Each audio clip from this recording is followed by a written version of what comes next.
So let's try this again. You didn't miss too much, just I put the stuff in a chest and then finished the gate here. But OBS apparently decided it was going to flip me off, even off a fresh restart, so here we are. And I even turned my Switch off and then back on, and we're still getting lag here in Moonbrooke. Oh well. Alright, Anessa, what do you got to say while being clipped through a door?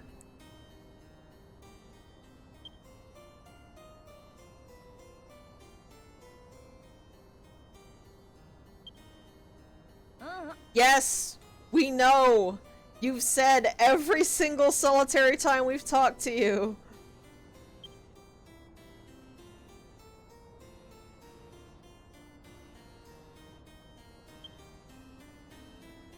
Maybe that's the other reason Moonbrooke is so annoying, because they never shut up about their one-track minds.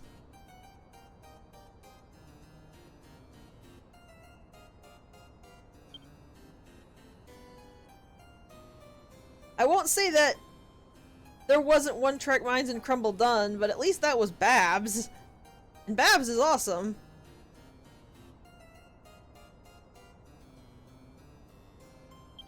It feels like every single time we talk to someone, they're like, blah blah blah, do this stuff for us, but I won't actually help you at all.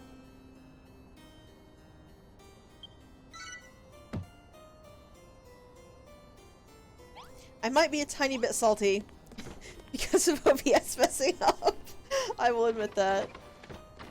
Who do I need to talk to? It says they're right on top of me. Maybe they're quite literally on top, like on the castle top.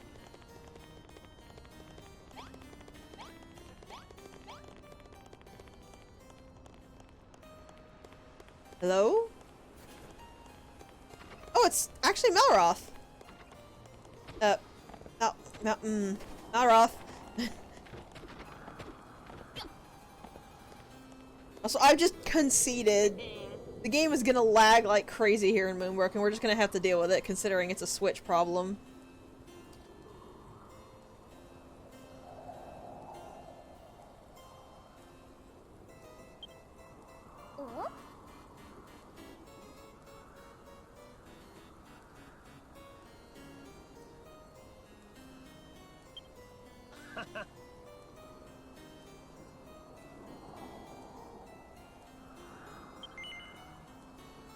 Yeah, this might be a little bit reckless, Malroth, but...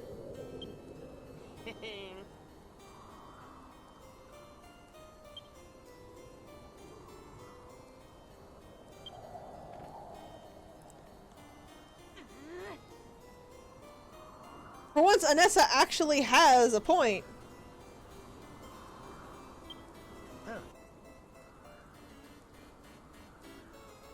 As I was saying, I think Anessa has somewhat of a point here.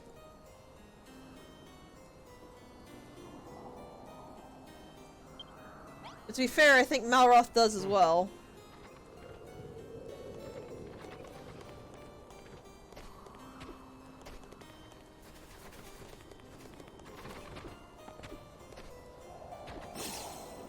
Also, we're just gonna have to put up with the lag here. I don't know why it's suddenly so bad, but I've restarted my Switch, like fully shut it off and shut it back on twice, and it's still doing this. So we're just gonna have to put up with the fact that the game is lagging.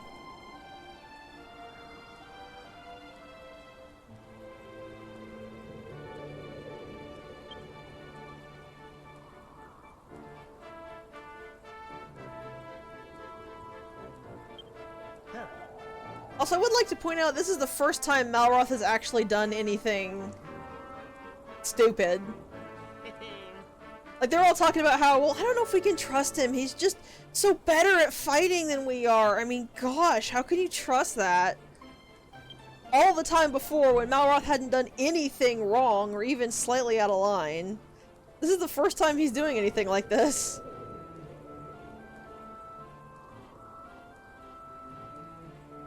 Yes, Pi, and no, actually. It did occasionally lag here and there, which is just kind of how the game runs on Switch sometimes. But nothing anywhere near like I've been getting with Moonbrooke.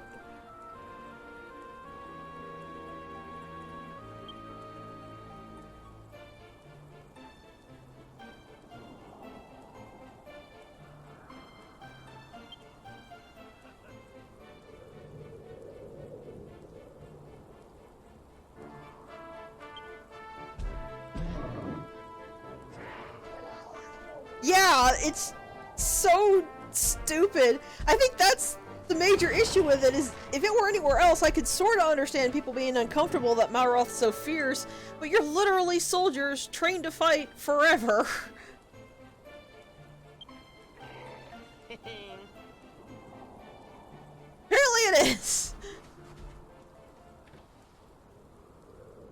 Like, Malroth has been showing he's being kind of restless and frustrated around here, but it's nothing distrustful level. Like I said, this is the first time he's actually done anything unwise.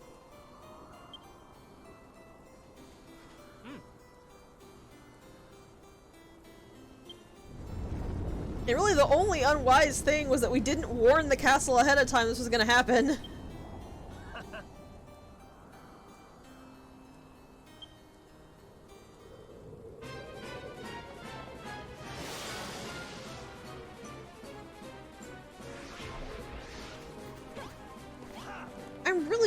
I really am wondering why the game is choking now of all times.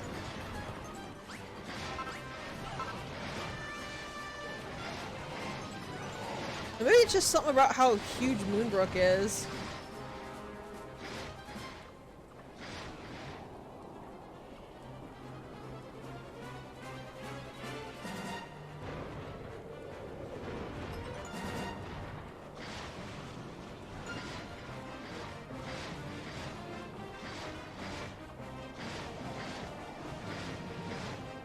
Actually, yeah, it could be the piling up snow is at fault for that. I know technical musing, ow, technical musing boring, but if that's the case, I guess I just wonder why I've never had that problem until now, of all times.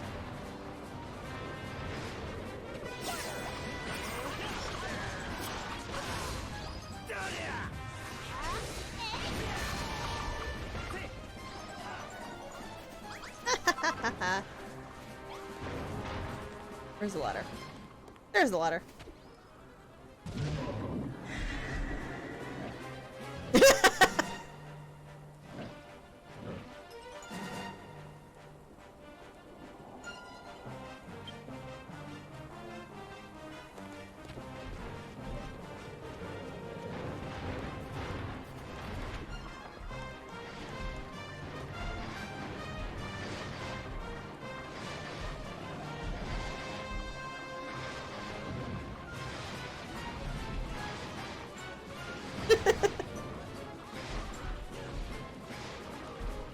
Well, it actually doesn't matter whether I'm fighting or not.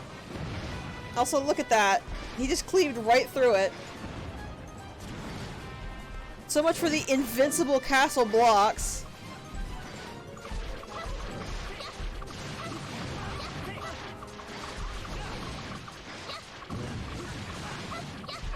But it actually doesn't matter if you fight or not. Even if you don't get involved in the fight at all, you still get the XP.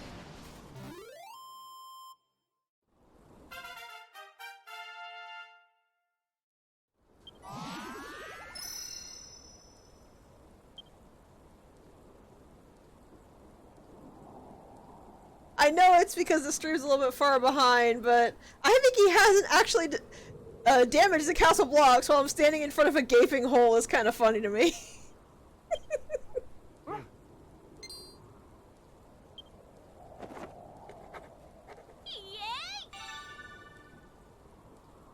This is a really nice blade, but it's a pain in the butt to make enough of them to staff your whole group, so I don't tend to.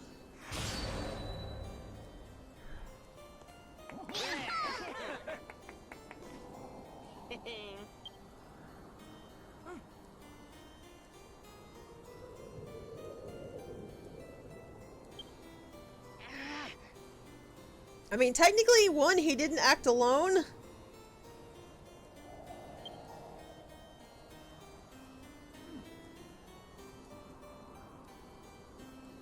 And two, however reckless it was the better option.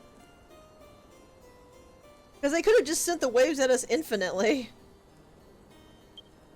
I still hold to the fact that Malroth should have warned the castle before doing this, but the idea itself was not a bad one.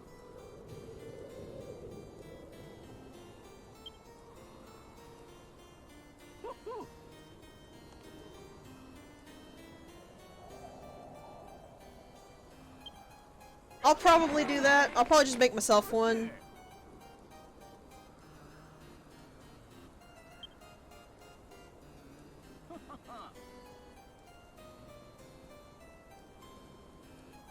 Yeah, that too. It's kind of funny because the whole thing's trying to paint Malroth as being, like, not a wild card, what would you call it? Basically a completely uncontrolled, dangerous beast. But that's not the case at all. Because again, this was the first time he's done anything out of line. And secondly, it was actually the smart thing to do in this situation.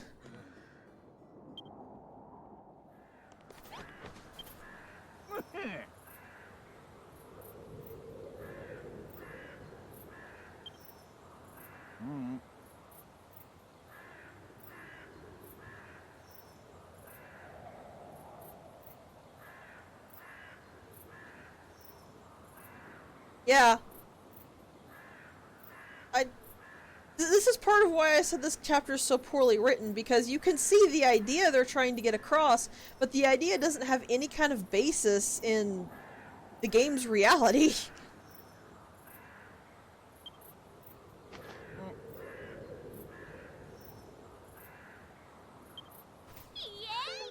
Oh, thank God, we're gonna solve that snow problem right here and now.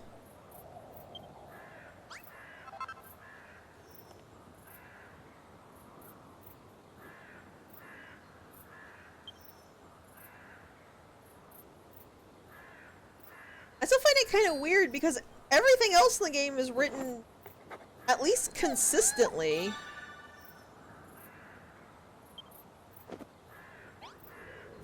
This is like the only time where things feel really weirdly inconsistent.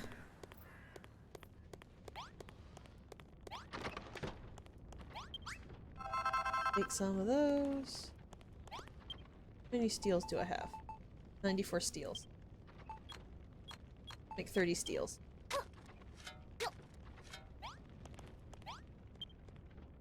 Beacon of Rick.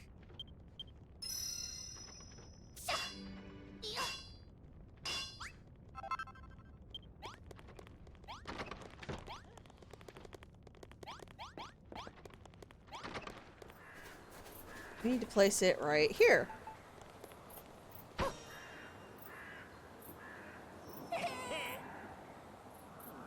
Also, Malroth apparently really liked that. I think that was him who laughed. Pretty neat looking razor, though.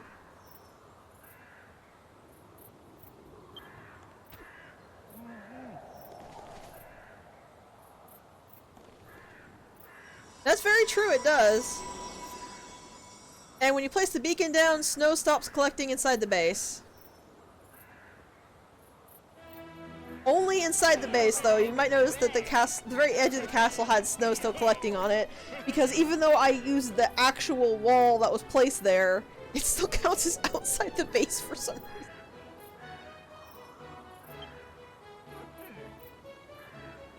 reason. Yeah, I do agree with you on that case, Pie. I guess I just wish it made more sense.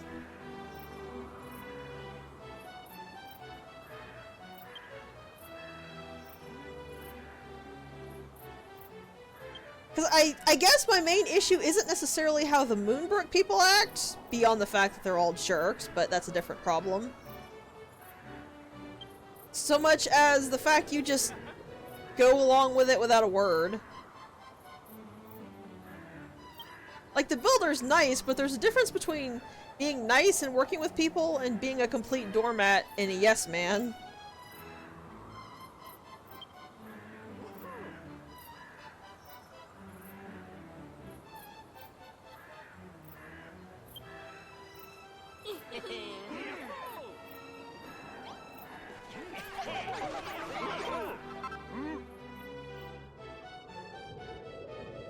Point taken. I think I'm gonna go ahead and make some more of those zap taps. I could just pull them off the walls, but... Well, actually, I could go into first person. Make that less effort.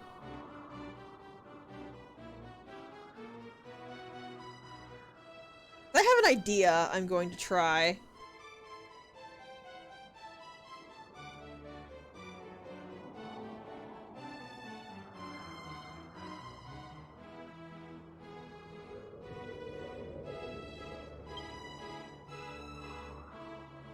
Yeah, I actually think that's a good way to put it. It's not that my problem is with the Moonbrookes, though I don't like the people whatsoever. It's the fact that we're just dealing with it.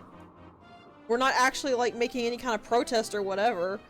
So rather than coming off as nice, we're coming off as a doormat to a harmful degree, which was not how the Builder was characterized up until this point. Remember how snarky the Builder was in Crumble Done? Where's that Builder?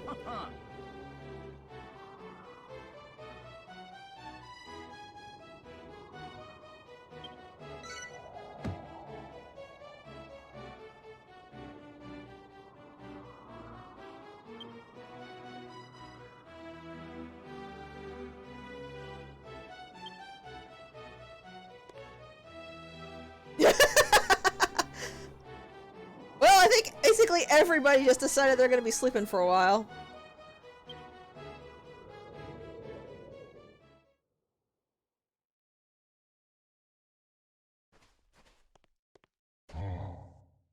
I mean, if that's what they were going for, Mav, they failed miserably. Because it's as Pi said, it just seems like we're not talking at all. Because in all the other areas, the Builder was perfectly chatty. They'd ask questions, they'd remark on stuff, and yeah, it had to get parroted back to you through the NPCs because the Builder's mute, but they still said things.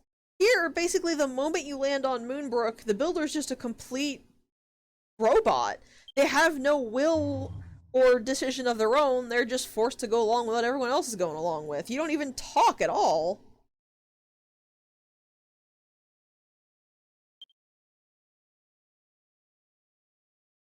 Having restarted my main file and playing through Field, it's really a lot more noticeable. It's one of those things that will nag at the back of your mind, but you can't quite put your finger on it, but when you compare it side by side, it becomes really, really obvious.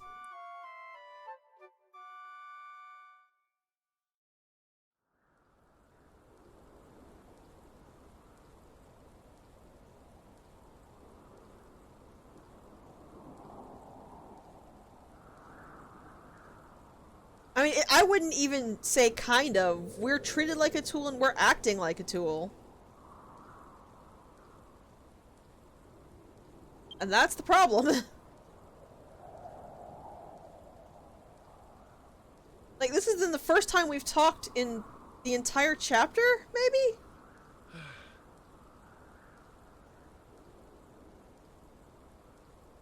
Now that's interesting, Malroth. We never said we were taking her side.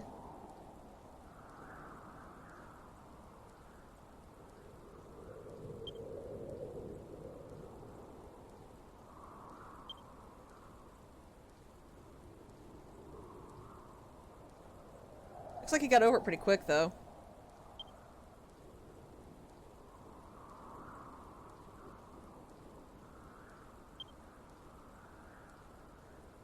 This, I think, is the one aspect of Moonbrooke, well, two, compared to what you said, that's really well written. You can see there's something off about Malroth, and it's getting worse the further you go.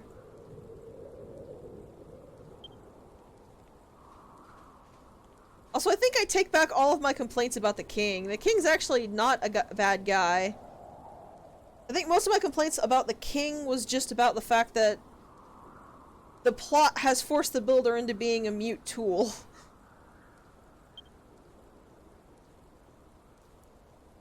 But since we got past the barracks pot, the king's actually been pretty chill of a guy, actually, come to think of it.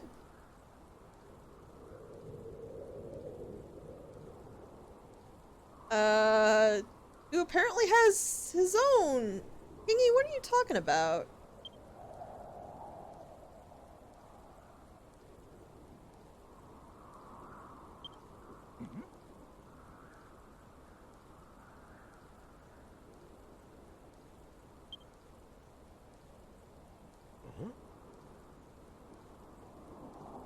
That is true.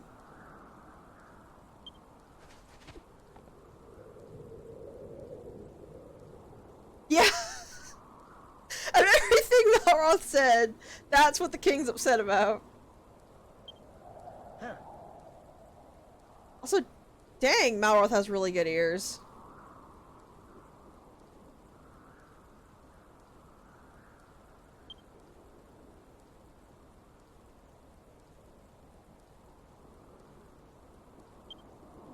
Yeah, I think my main frustration with the king wasn't even with the king. Just this whole thing that's been going on. Why are people running up and cheering at me? Why is there Why am I asking questions?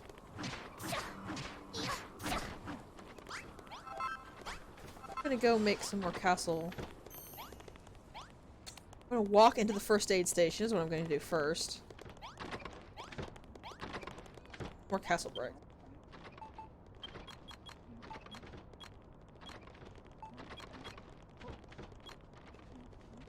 That hopefully is enough.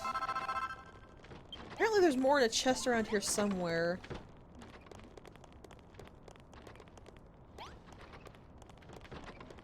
Did they stick it in the garden chest?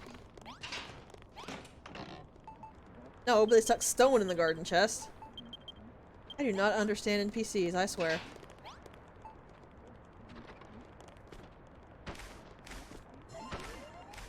I have wheat seeds, so let's plant them.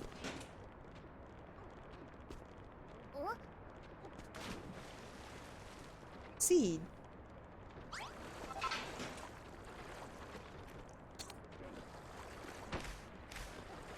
First person's a tiny bit frustrating sometimes.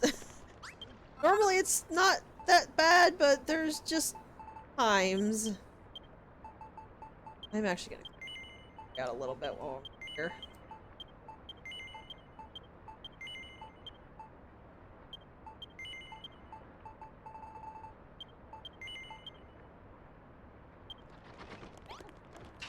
Probably up in the kitchen chest.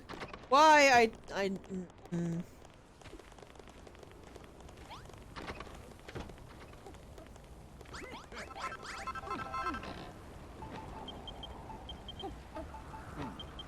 You guys are not respect how you're supposed to cook. I'm taking all of this back. You can have it back when you've learned to respect food.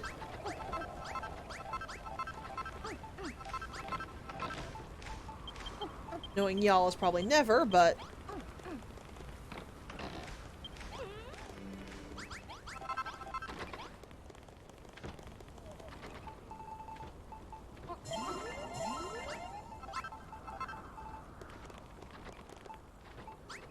Yeah, you can see, even though you saw me keep to the actual, like, wall that the game itself set up, this is considered outside of the base.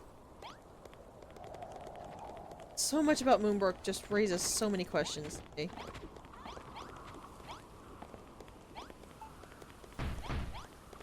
Easy way to get up and down.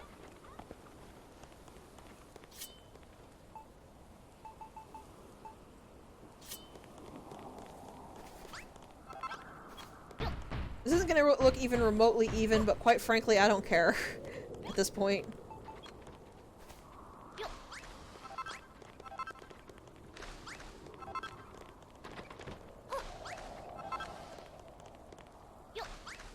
I just want to get all of the snow and sand away.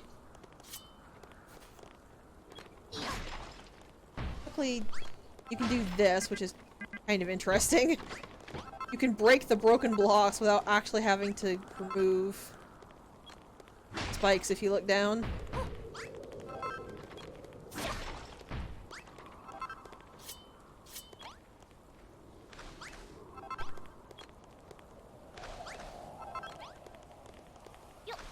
Moonbrooke is weird all the time. I'm gonna have to make more blocks. This is not gonna be anywhere near enough.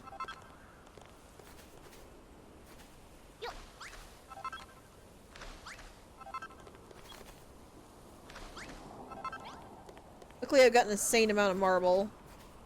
Thanks to Mav, so I should have enough marble to make this work.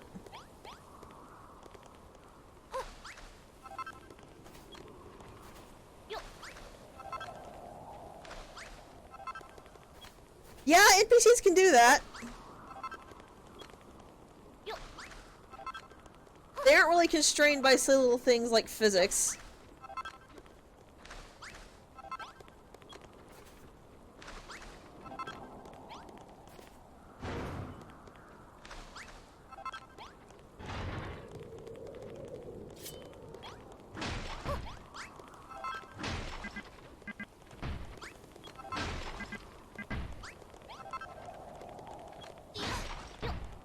I really hope marble is a thing I get infinite of, because I don't actually remember.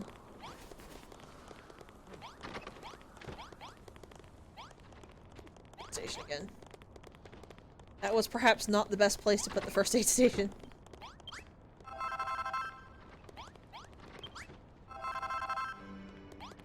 Okay. Make another 150. Castle blocks rarely go to waste because you're gonna need a lot of them. In a similar vein... Oh?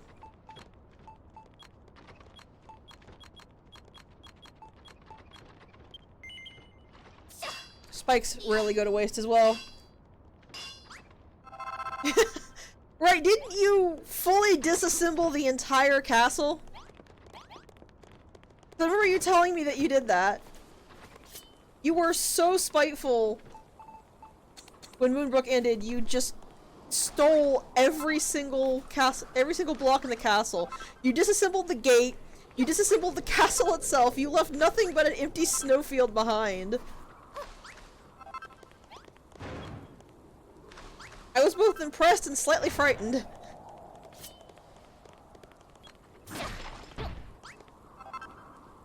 I forgot about the fact you flipped the basement.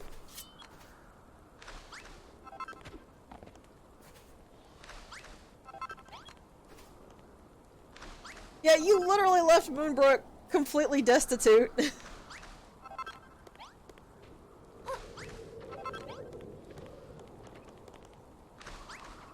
I still admire you immensely for that. Okay, so this is all neat and clean and nice now.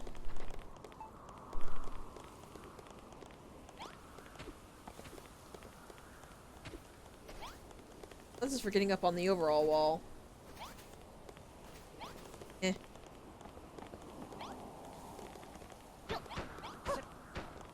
What we're gonna do is layer spike traps all in this area.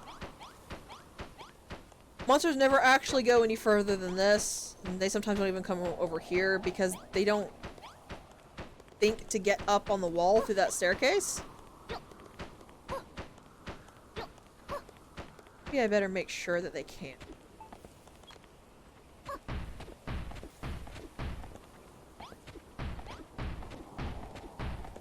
I probably could have just walled off this area, but meh.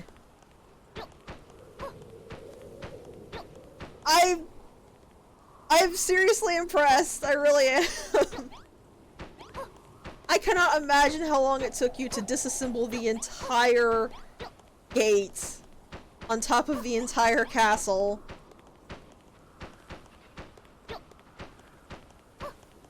That was a level of pettiness that I found just genuinely awe-inspiring.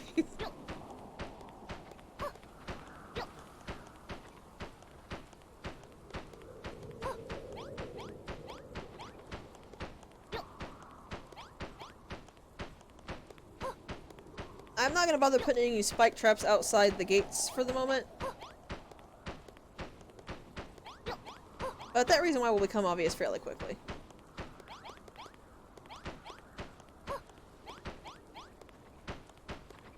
In fact, I think once we solve the current quest I have up. I mean, I'm sure that dude's fine, right? Right this way.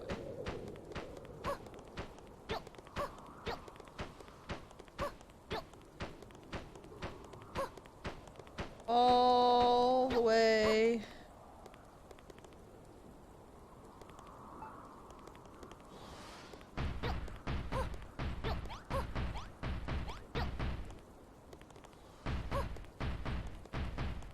At a castle. Stuffs. Eh. I'm gonna wall this off so they can't actually come this way. I'll just take the bricks from here.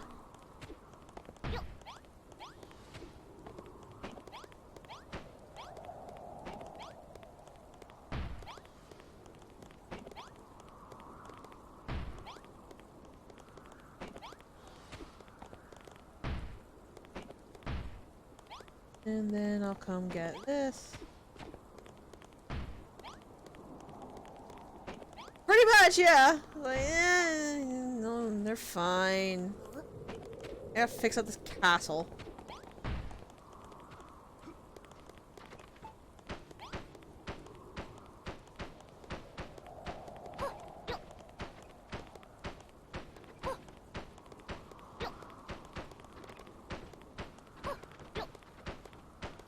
And we'll march this one over until it hits there. Now you see why I made like 400 of these. I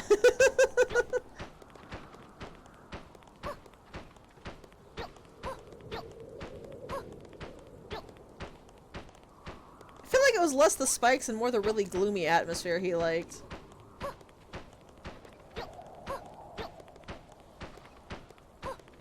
Might actually need to make more spikes. I might not have made enough.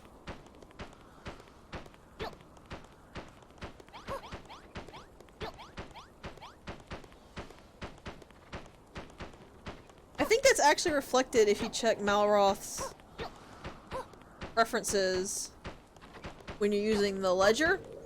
Because since when you unlock ambiences, which I talked about last stream, then you also unlock the ability to look at what ambience every NPC prefers. I'm pretty sure Malroth's is the kind of hilarious mistranslation we got.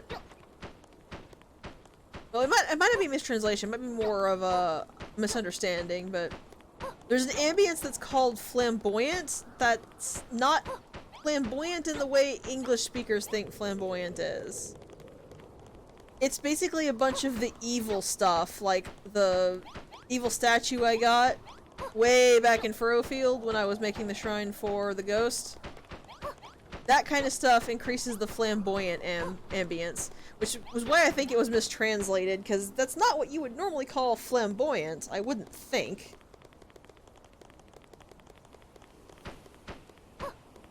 Screw it, if they get stuck back here, then they can have Spike Party over here as well.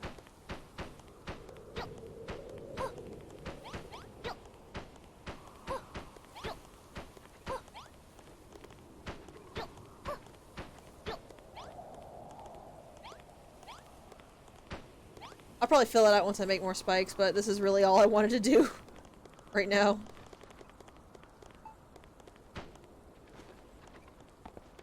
Get around and out and actually check on this soldier now.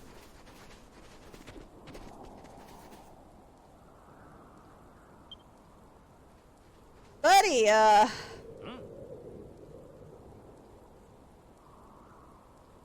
Huh. This is the first time I think we've heard of people living in other areas. Like, people always left the main section in the other islands, but they didn't live anywhere.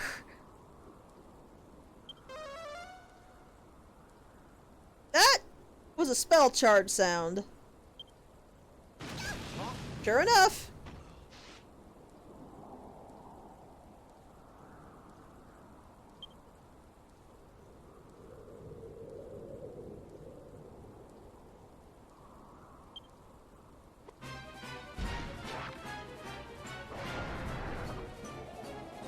So meet the villains for the next segment.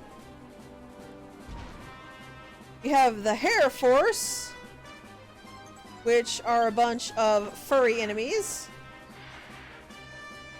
The Air Force, which are a bunch of flying enemies.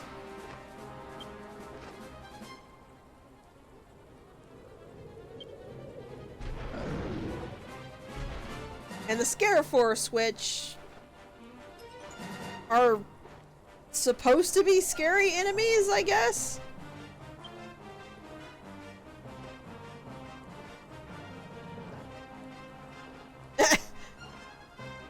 That's actually one of the reasons why I don't really do a lot of exploring.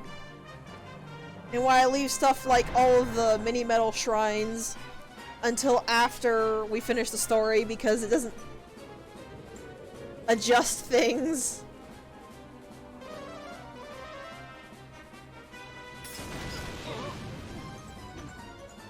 I think somebody just died. Oh, no, that's Jerome and he's alive. Sadly.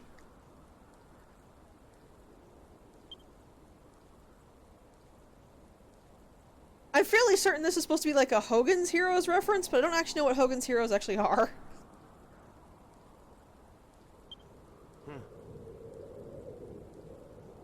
Malroth?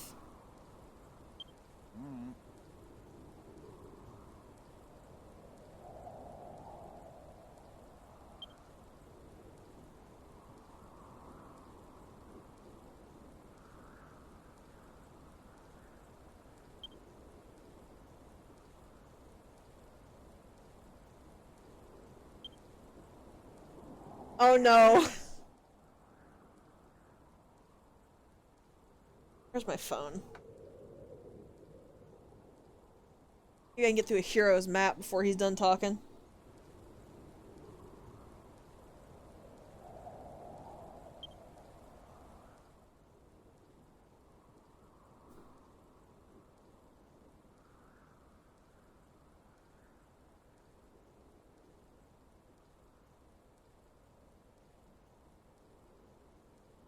Oh, is that why he's so surly?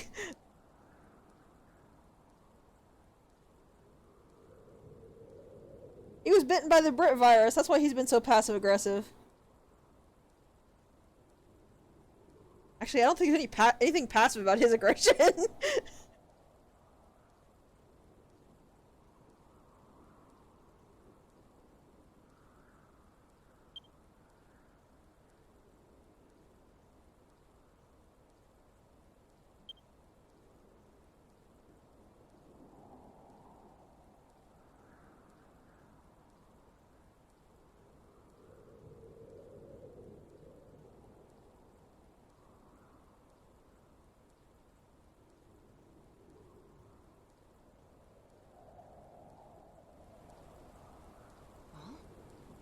Yeah, that's actually a really good question, Inessa. You okay, Malroth?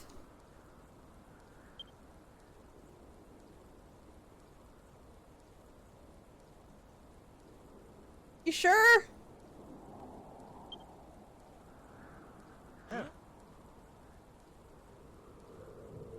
Also, I love that he immediately goes into concern for, Munahan, or whatever that is.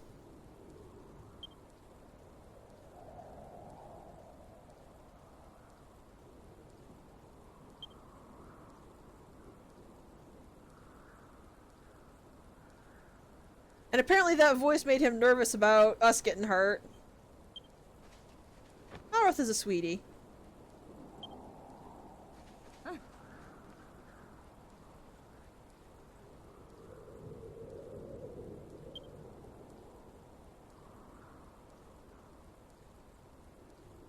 Okay, but like, why? First of all, he's doing the right thing to go and see if he can offer aid to a town that we literally know is about to be slaughtered. Second of all, he didn't tell them to come. They chose to come after him.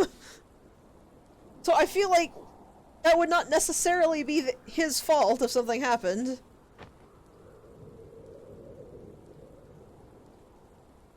Maybe that's just me?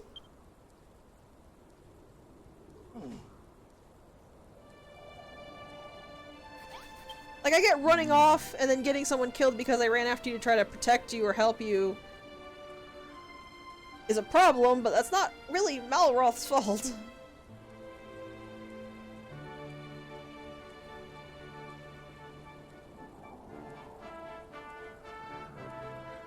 That is a good point. I guess I just have a problem with it because the way she says it makes it seem like she was just gonna leave the town to burn.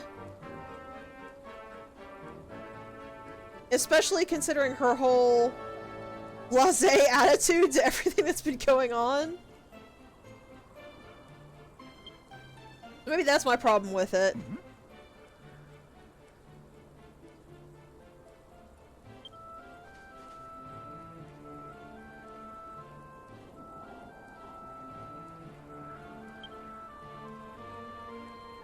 Warwick seems, well, he seems nervous, but I guess I don't blame him.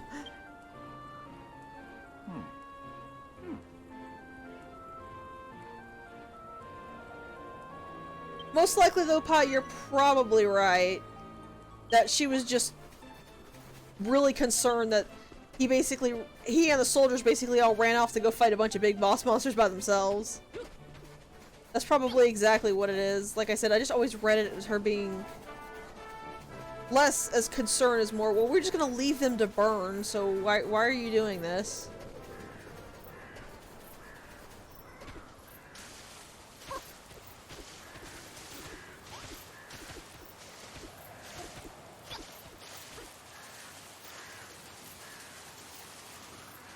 The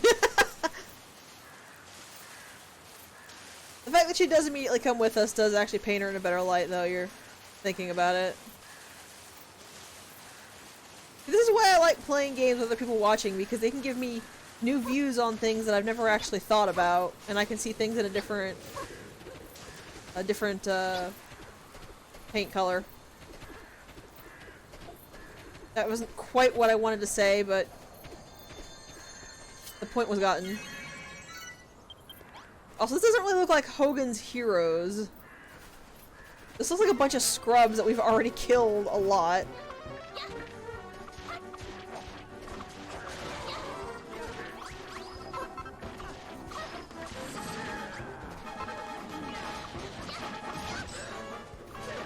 Whoa, whoa, whoa, whoa.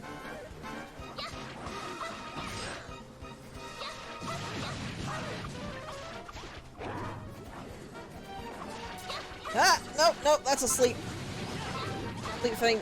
Ow! Ow, again? Oof, that reached a bit further than I expected it to. Thank you for that, Malroth! His strong camera, on the other hand, go screw itself. I don't even mind so much the fact that it zooms in when it hits like an object so much as it stays zoomed in even when you move away from that object.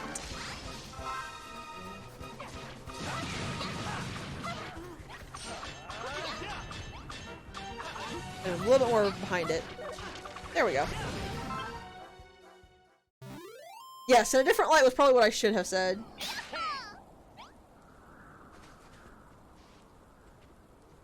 I mean, it is Dragon Quest, so it really could just be a coincidence.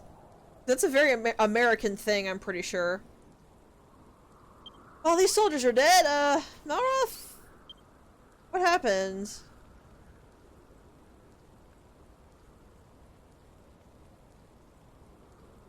Like I said, it might not be lazy, it might just be a coincidence, because someone's heroes is actually a very common way of referring to groups like that, though it is a little odd that it would call villains a hero, so I don't know.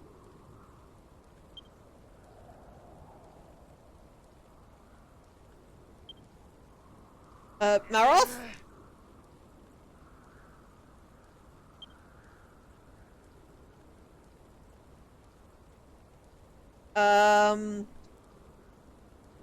Okay, I'm reading this in like a really creepy sort of Borg voice here. This is definitely not Malroth. Friend?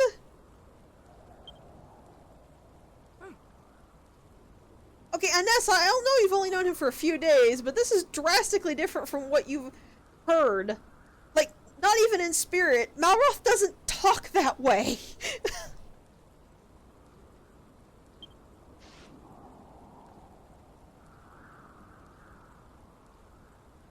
Like, Malroth is...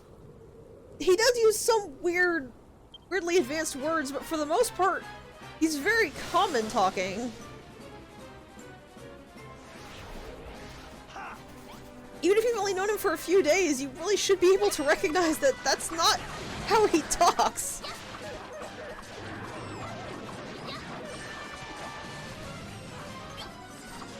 Not even necessarily saying she has to care. She barely knows him. I don't expect her to care.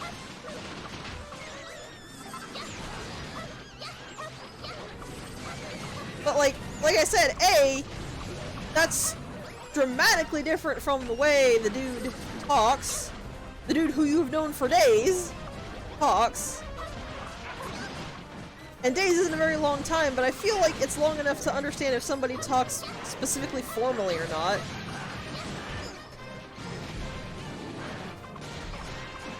And secondly, if you've really been in such endless war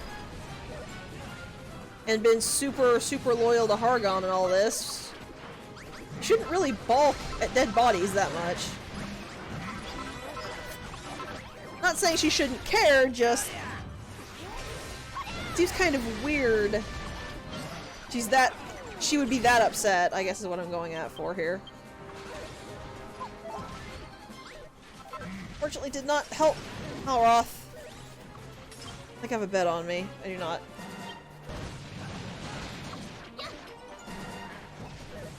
Enough ripping on Anessa though. This segment sucks. There's a huge number of really high defense, high damage enemies. Look at Malroth's health. That you are literally just thrown into. Oh, and also they can make you move slower, so you can't actually dodge or kite them.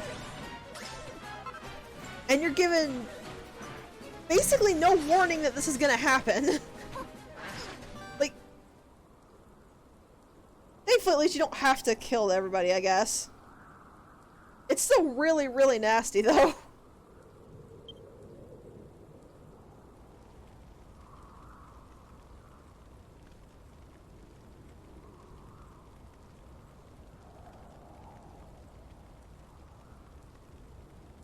Actually, it might be that... It might be that it always intends for you to drop to red health, but... Because I've never actually died there, so maybe I'm just... Well, I thought you had to... Yeah, that's actually probably the point I'm trying to get at here, is... It feels like you can waste too many resources doing this. Which, especially in Moonbrooke, are actually pretty sparse on the ground.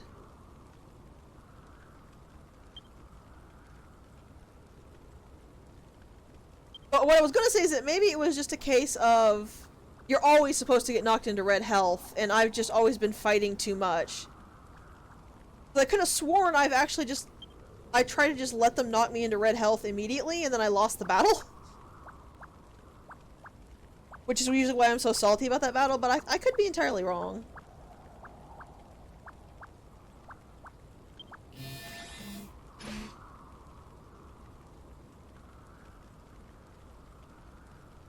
Honestly, most of my ire probably comes from the fact that fighting sucks in this game. It's not very fun.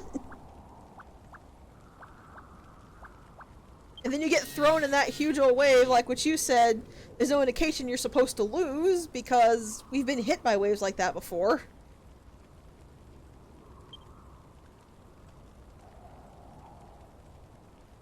What probably would have been better is if they hit you with like an item block thing, or they hit you with guaranteed to hit spells or something like that, where you got put to sleep or whatever.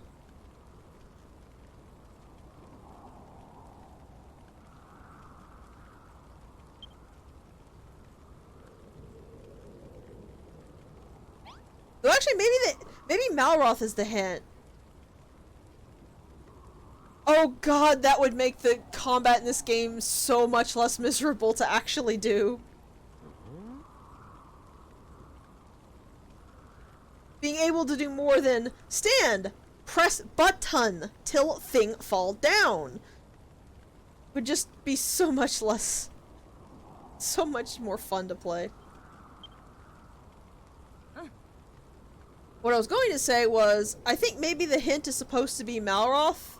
The fact that they're literally cleaving huge amounts of his HP off when Malroth can usually tank a boss by himself. Maybe that's supposed to be your hint, but it still isn't really well defined. I'm pretty sure I actually used every single one of my healing herbs the first time I did that fight, which might be why I'm still really salty about it.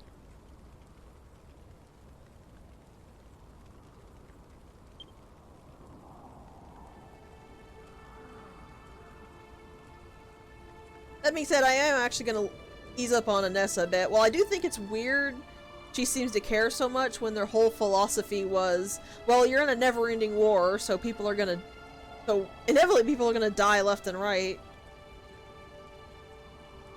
I can't get why she's upset at Malroth for saying that. But I still feel like her not making the connection that he wasn't himself is just very strange. He's fought alongside her, she's heard him talk, she has talked to him, and then he suddenly starts speaking in a completely different style, and I'm fairly certain way of speaking, like a completely separate person, and you just immediately go, oh, no, that he's totally talking normally. You don't think, is there something wrong with this dude? Actually, that could be it.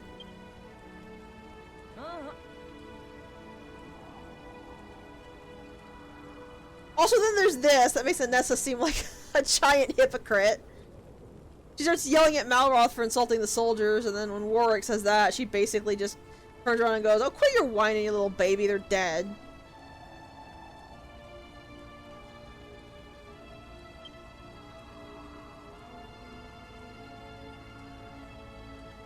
But I will say that I don't remember clearly if I did. I could be thinking about another spot in this chapter because there's so much of the terrible combat that it literally all bleeds together in one giant horrific mess.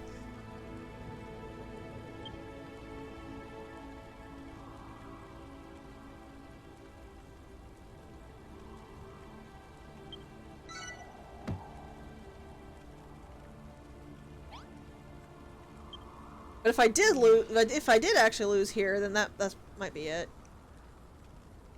Anybody who actually has the comments, if you know how that battle works, please tell me, because I'm really curious now.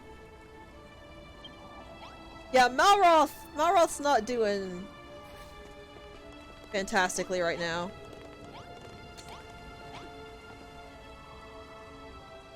Yeah, calling the church profane is interesting.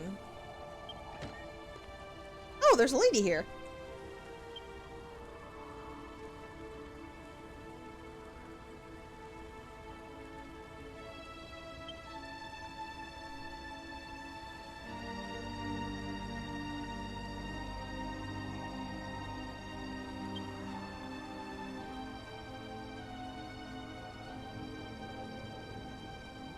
You are correct!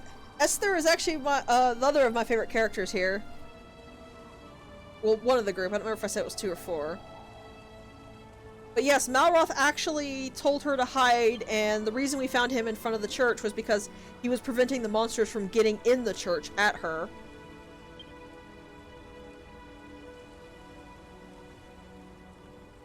That's actually probably why the soldier died, is because rather than moving around to try to dodge the monsters, they were having to hold a specific position to prevent the monsters from getting into the church.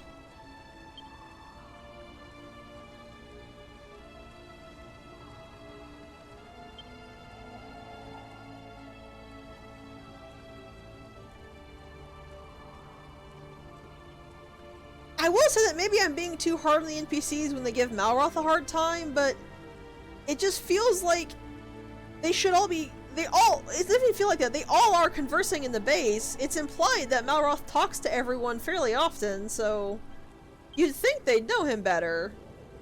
At least that's what I always interpreted from the way things go. But Esther Hun, you're not Craven, sweetie. You're a nun. Unless you have some kind of secret super nun holy power, I'm pretty sure you wouldn't have been of much help in that fight.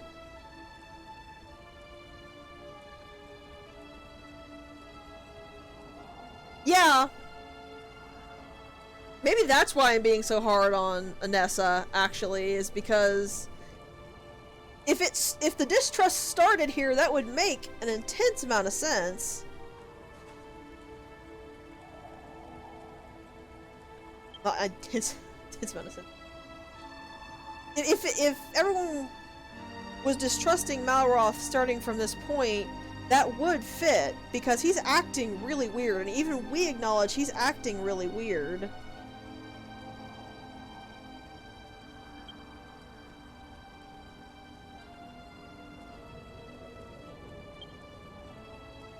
But even when we get to this point, after they've already been all, oh, how can you trust Malroth? Malroth's scary, and it's just... It feels less like they're actually voicing a reasonable distrust, and more like they're still harping on stuff. Which, considering this whole thing so far has been them endlessly harping on their little traits, whatever the trait happens to be, whether it's there's a traitor in our midst, or Anessa's I am dedicated.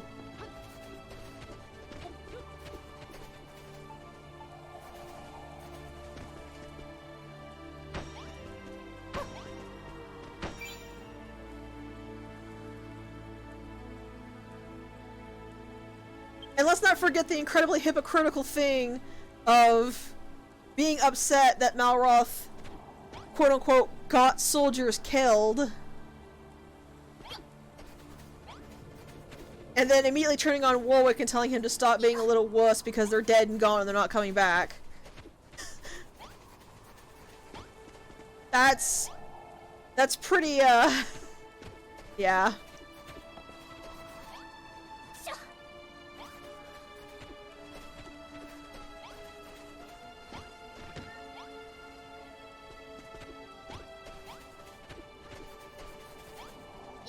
What does Malroth have to say right now?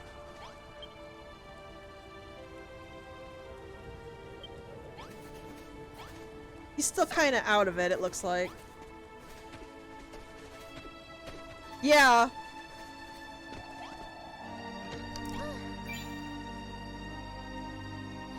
Like, I never consider, if somebody dies because they followed someone else without any like, of their own free will, I don't consider it necessarily the person who ran out's fault. Obviously, context heavily matters.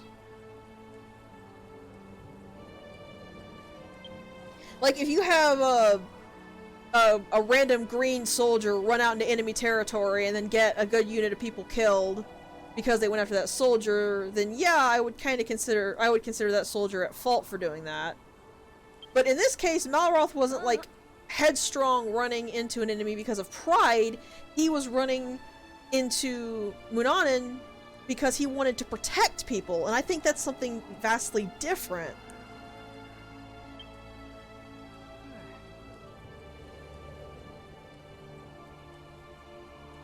It was foolish, and I won't say Malroth is completely blameless in the soldiers dying, but I also don't think it's as cut and dry as simply, well, they're dead and it's Malroth's fault and he's bad for doing that.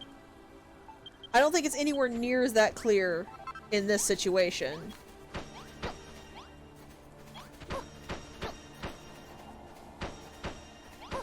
Because like I said, this wasn't a situation where pride got the better of him and he ran off to be a big macho man. He was trying to run off to protect people.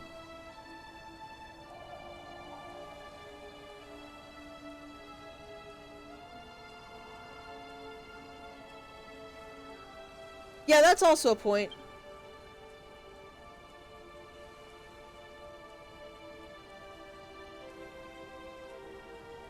I will fully admit that I might just be being easier on Malroth because I like him. But I do really think that this is a context where he holds some blame, but I wouldn't say it was his fault.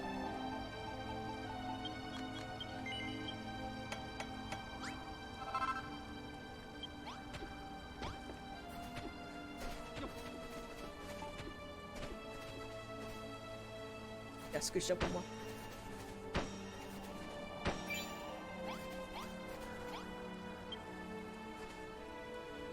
And then obviously we can tell anybody who even like spent 3 conversations talking with Malroth can tell he's acting completely out of character.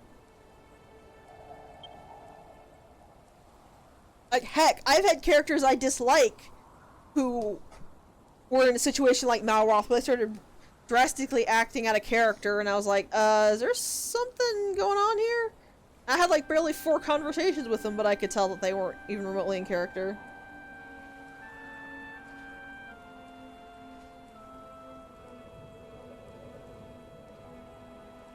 Oh, you know what? That's a good point. She is talking like Malroth is a subordinate.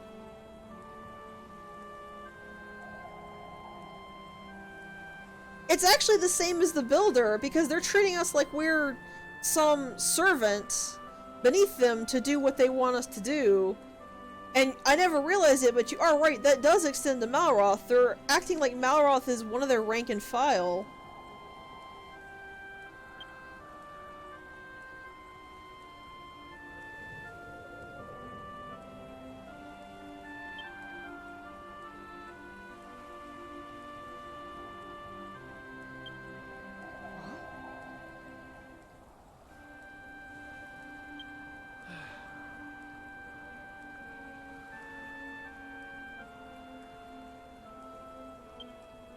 Seriously, I've treated characters I dislike better than this. And you're still being hypocritical, Anessa. It's even Esther can tell. She met him once. And even she can tell that there's something wrong with him. Anessa's known him for days. And you can't tell? Some commander you are.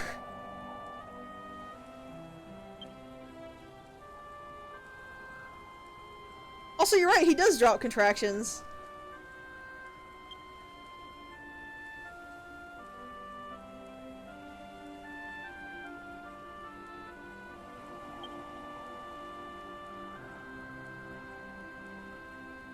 I'll stop harping on this now, but just...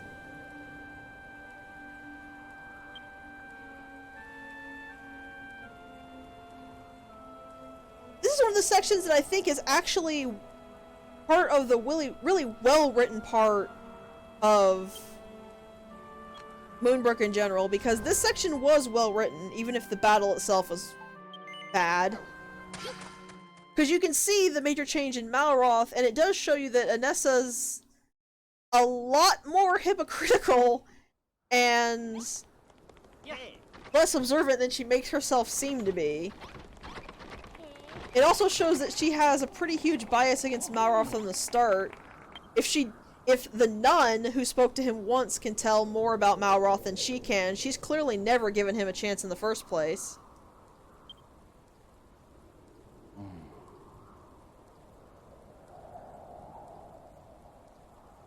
Also, they weren't royal guards, King. They were in blue.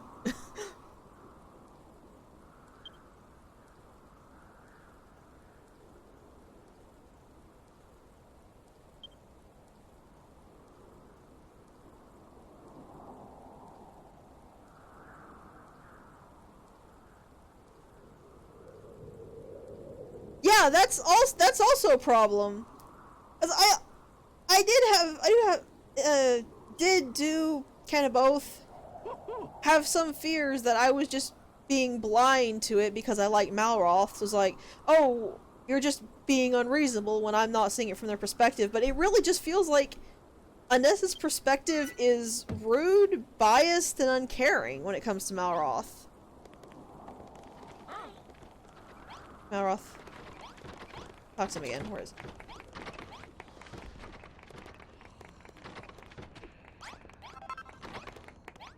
I wonder if he's got something else to say now that he's back. Where did he go?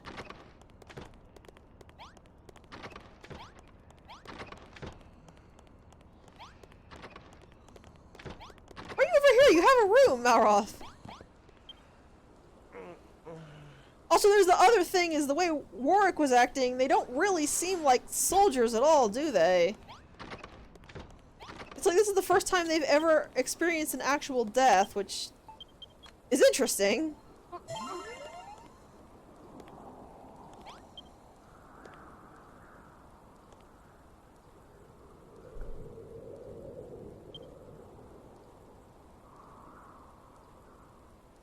It's actually really interesting, and it makes me wonder more about what precisely is going on with Moonbrooke in general, if they're going to react quite like that. Because actually thinking about it, they don't really seem much like trained soldiers, do they?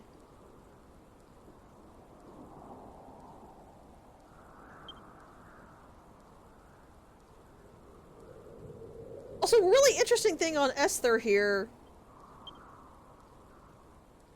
Yeah.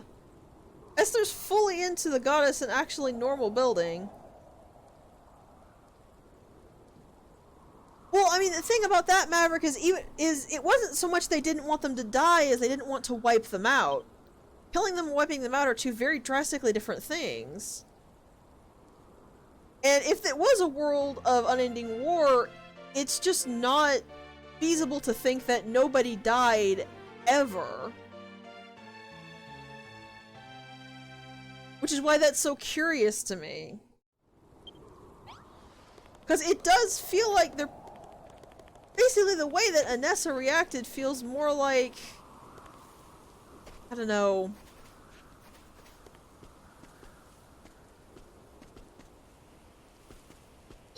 It feels more like a raw recruit than an actual...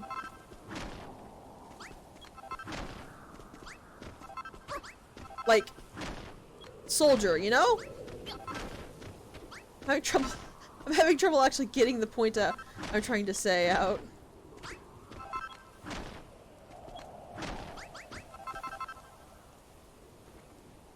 Actually, I might as well just build a whole straight graveyard while I'm here.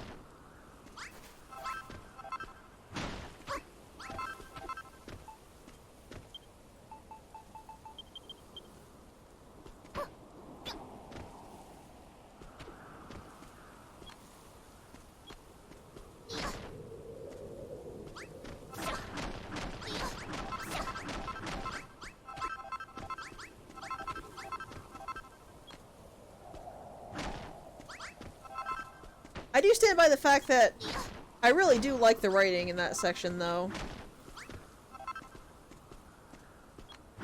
Because it really does show something somewhat uncomfortable. I'm gonna take... Yeah, that's also kind of a thing.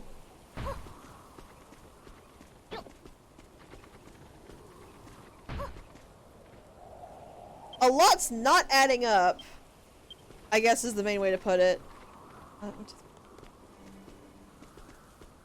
5? It's 5 on each side.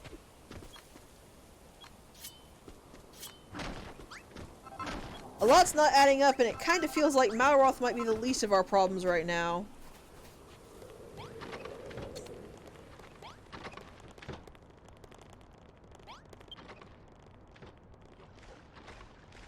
I had 10, and then there's 2 of these already, so I need 8.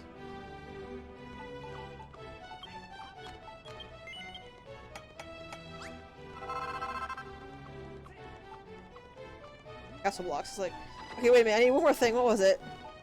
Castle blocks. Castle blocks is what I need.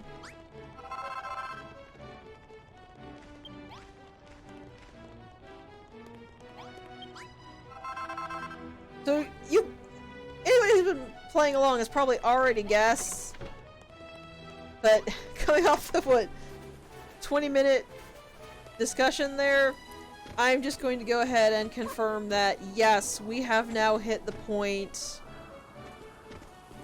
where the game is gonna get into territory.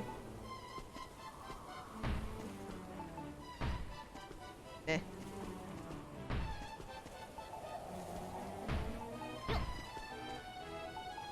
Because like I said, that was a really good scene, but now that we're dealing with Argon's heroes, we're gonna start getting into the bad. And in fact, even though the scene was so good, I feel like that fight is the precursor. Oh, I don't want to rest in the coffin. Not dead. That fight is basically an indication of things to come.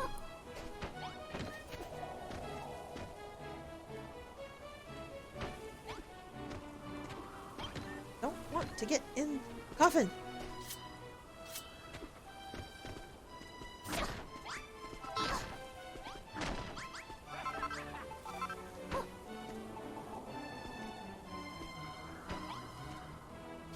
Sorry, what's yet?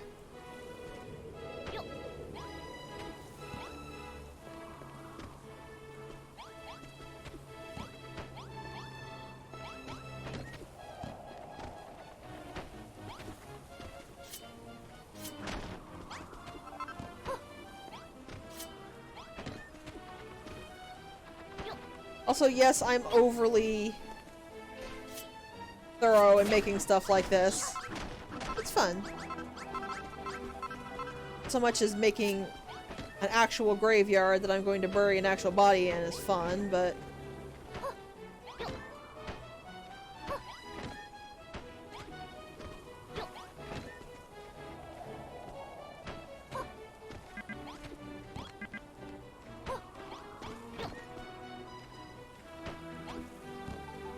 Also, fun fact, you can't refill on the sides here because you have to be standing next to it to put a body into it. If you're trying to stand directly on top of it, you won't be able to put the body into it.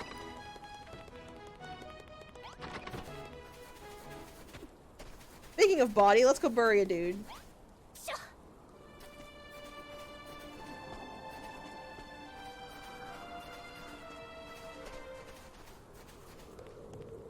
Have you? I could never get it to work on my end. I would always just put the body on top of the grave or something else. Let's try it. Huh. I guess I'm wrong. It's kind of a specific spot to stand on, though, so maybe that's why.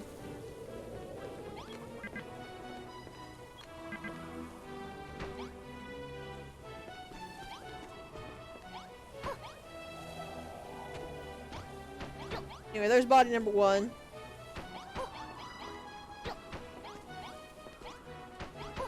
Go ahead and fill in the sides then. Oh, I say body number one, but it's the only body we have. Anyways, there we go. So the castle graveyard is now built. Malroth is still feeling, not good.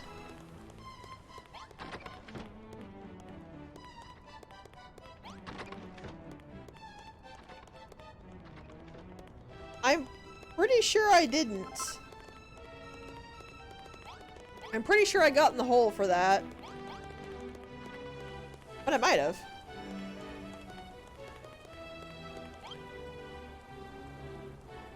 No, we're trying to stop Malroth from being taken over by the board or whatever. We don't want him to kill more people.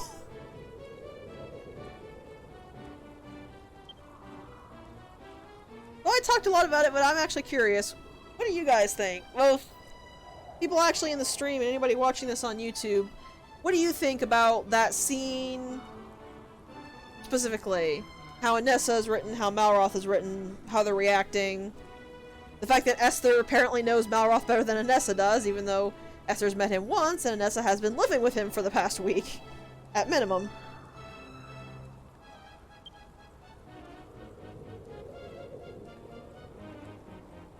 You know, actually, I'd be okay with that.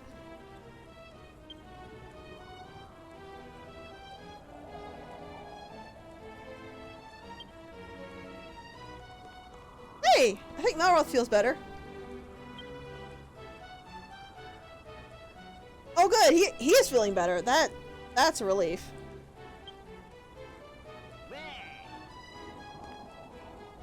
Though I feel like he's not being completely honest.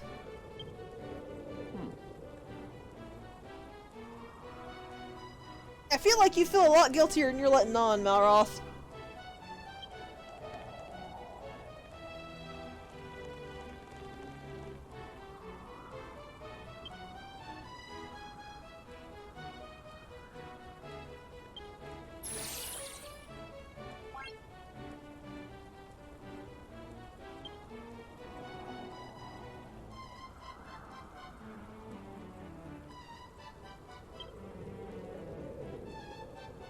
So the hair force here. So you might notice he specifically brought up fur on the hair force. That's actually the one reason you want to put like flaming swords on everybody, because they do extra damage against any monsters with fur. I find kind of interesting.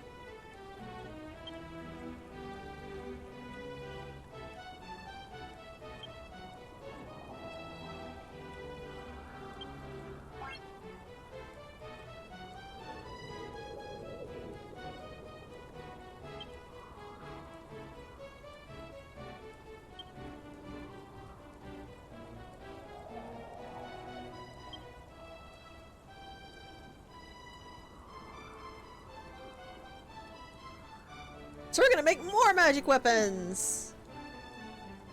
Yay.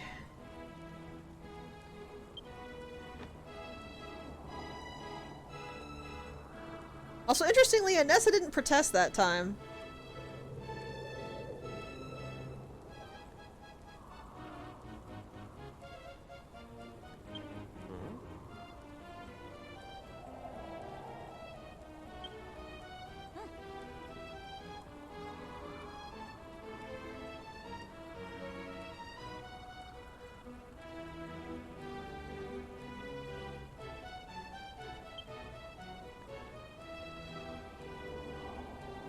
Also, this is kind of the other problem, is that Malroth did say again, but it feels like this is the first time that this is coming up properly.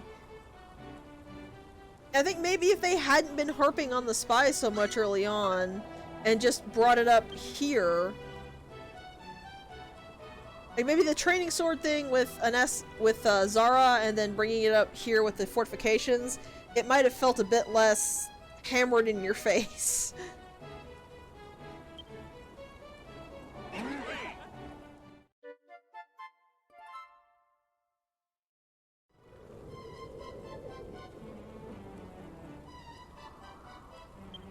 Usually it's Malroth who says that. Interesting.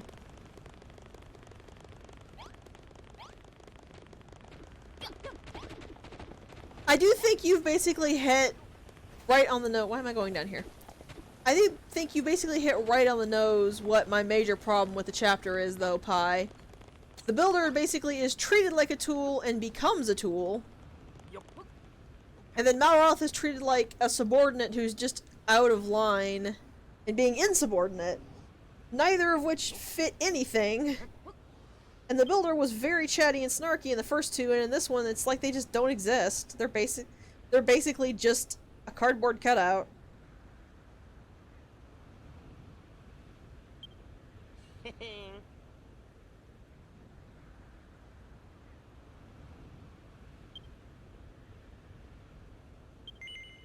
Also, you might notice that Esther is moving like she can fight, and she does in fact help us in the fight, but you can't give nuns weapons.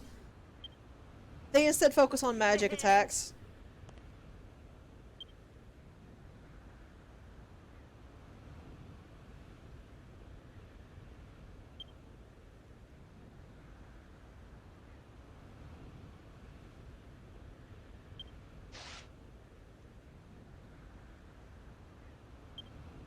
I do find it curious that Malroth seems to be okay now.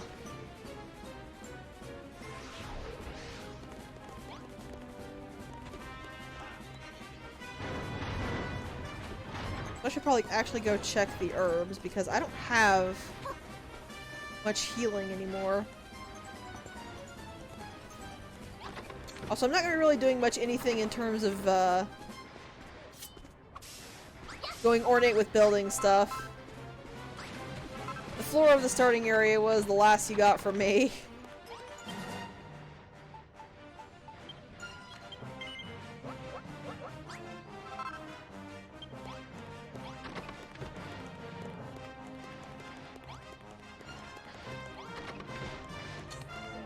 Wow, the gate's already down.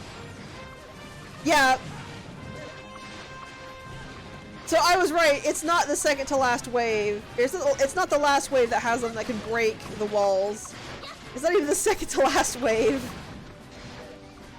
It's just it's 1/3 of the way through the chapter. And you get stuff like this that can shatter the castle walls.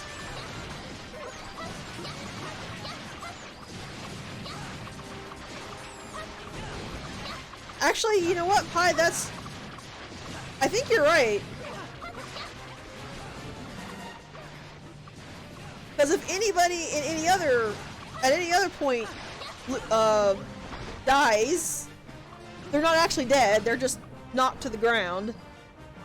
And if you lose all your health, you're not dead either. Malroth just drags you back to the nearest town, or drags you back to the base to heal you.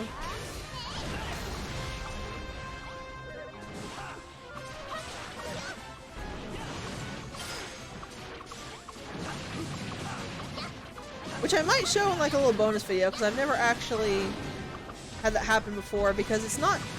If you're careful, it's not hard to avoid dying in this game. It's not hard to die! Especially in these giant melees, but if you're really careful, it's not hard to avoid it either. Also, this is a frustrating part. The things that can break your blocks, like, oh no, I'm not gonna sit and fight the people, I'm gonna go over here and start breaking your crap. Thankfully this is a scripted wave, so they will fix it afterwards, but...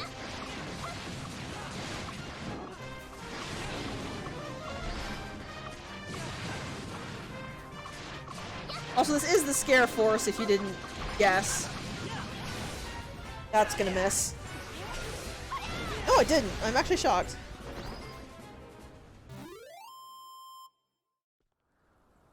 But yeah, it was probably the fact that the soldiers actually got killed that made Malroth lapse more.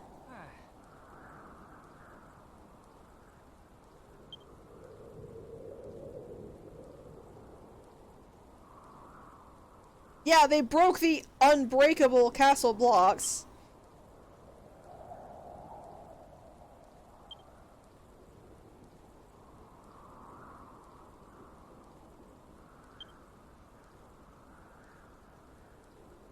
Also, I think I know why Malroth's so salty at the magic stuff now. It's not that he feels like he's being replaced, though that might be part of it.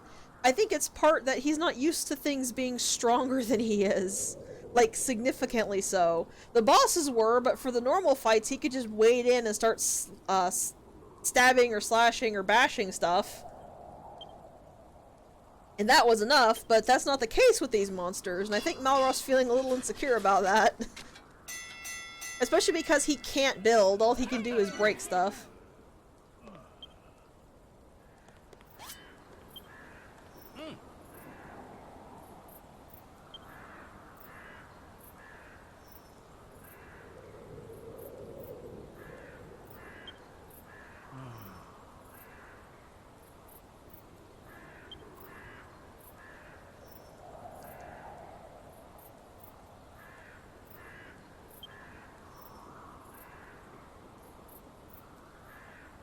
Yeah, as far as I can tell, the only lag that's actually here is the normal lag I'm used to playing through the game.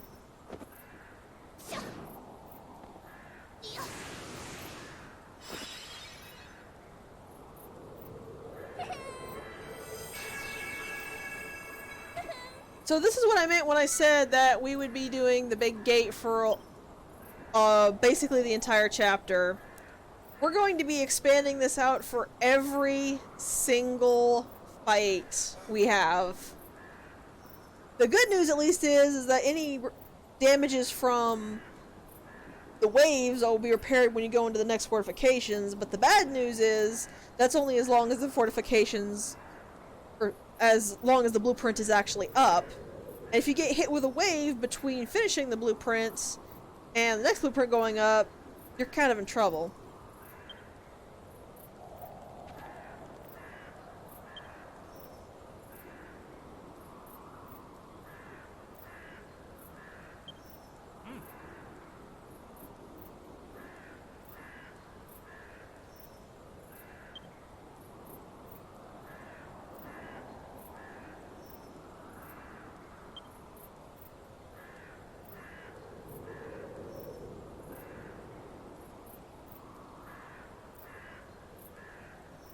So the waves don't come in and start breaking stuff? And yeah, they still aren't going to help. You still have to provide everything.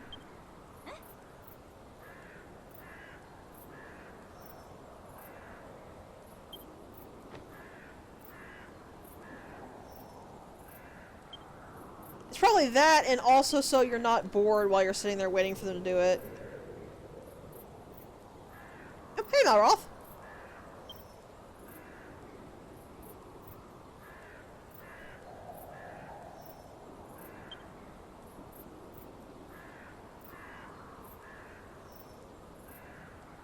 Malroth feeling restless might also contribute to the fact he's not really himself.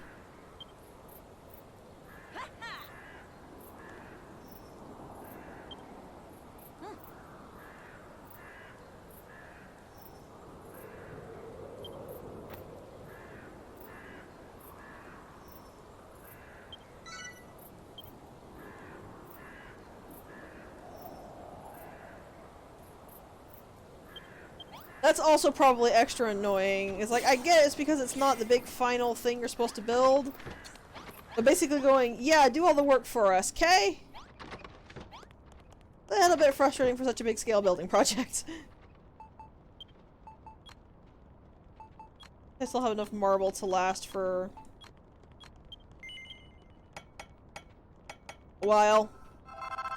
So I didn't look at it, but the Yggdrasil dew the king gave us, what it does is it heals everybody within a certain range of you.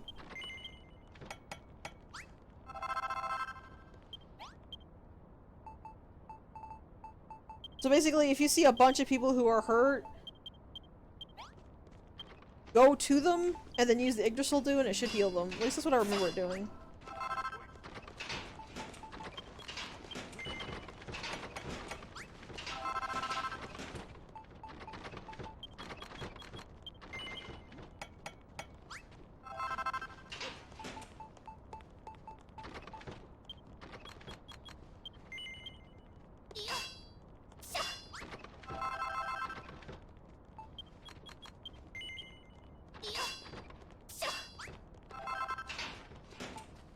Looks like it's everything they're gonna want. Oh, they're gonna need more ladders as well. I'm gonna leave you with 200 ladders, and that should be enough for all the fortifications you need.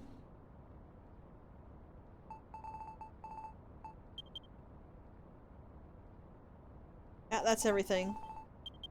That little buttress didn't have a mark on it, but I'm just gonna go ahead and leave it in the chest anyway so I can stop caring about it. Just take the chest. Ladders. Spike traps. Castle wall. Fortifications. Corners.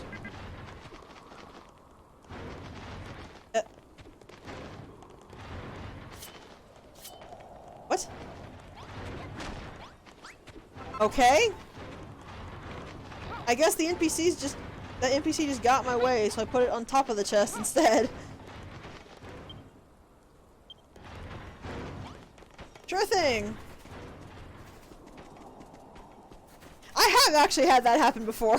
Quite frequently, in fact.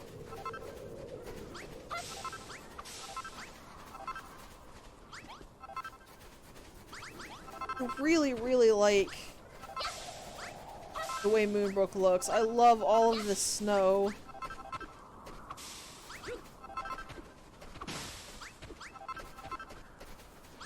Not so much the settled snow, that's more annoying than anything else. I don't like the devastated battlefield parts, but just the actual snowy area, muted colors, how quiet it can be. I love it.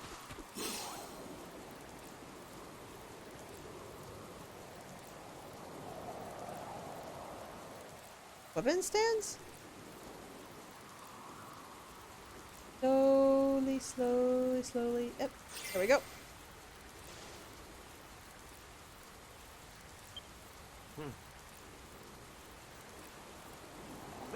Also, that sail has holes in it.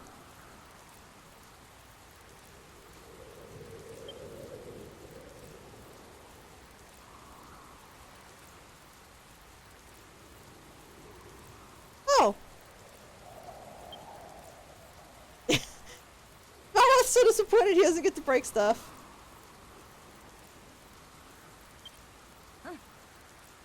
Poor Malroth, he was happier when things were simple and it was just punch the bad guy with an axe.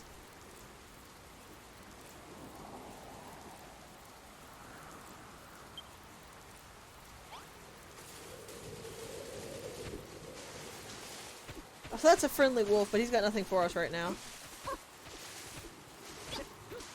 These guys, on the other hand, you're going to want to kill as many of them as you can.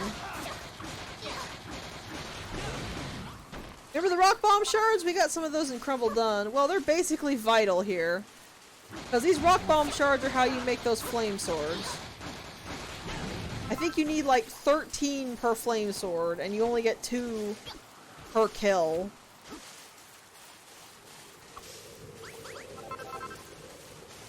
Which is why, even if that's the actual weakness of furry enemies, it's not a fantastic idea to bother.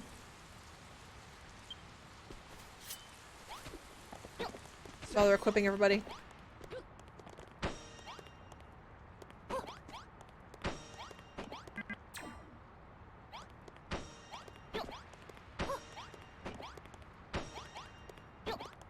Ta-da!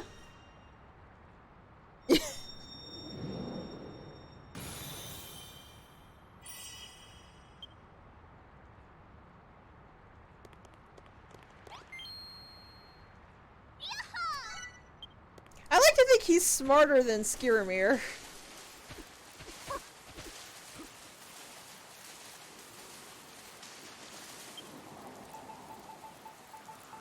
Malroth, for instance, actually listens when people tell him things.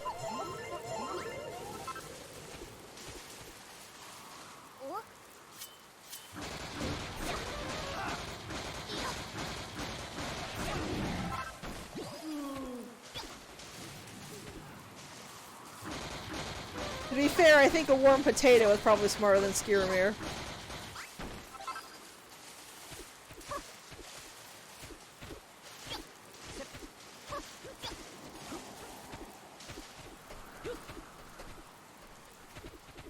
So we just glide up to the very tippy top, the most conspicuous spot we can land in.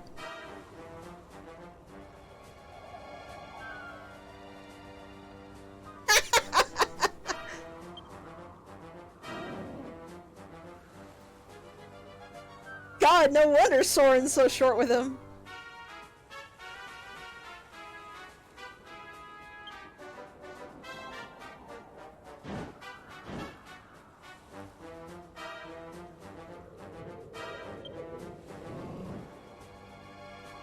Ah, so that's why the sail's all ripped up.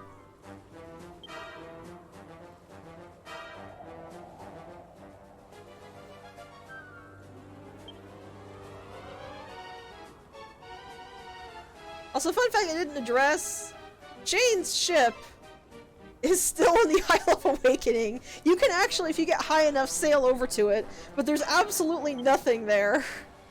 Which I always found kind of disappointing.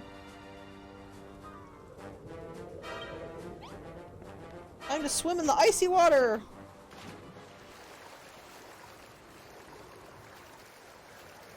Thankfully this is not Mario 64, so it doesn't drain your health while you swim in it.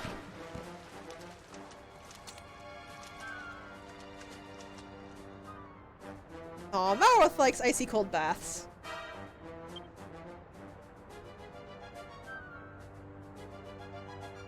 I'd like to point out, Anessa, Malroth's also technically half naked, almost.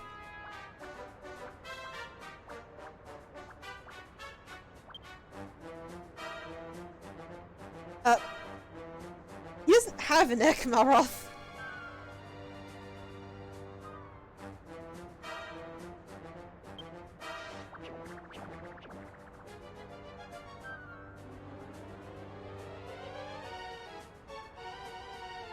I sometimes feel like Malroth's a little more aggressive than usual, even towards the monsters.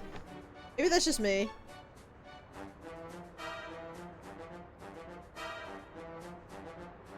He wasn't bothered by the heat of Crumble Dun either. Either he's got a massive resistance to temperature.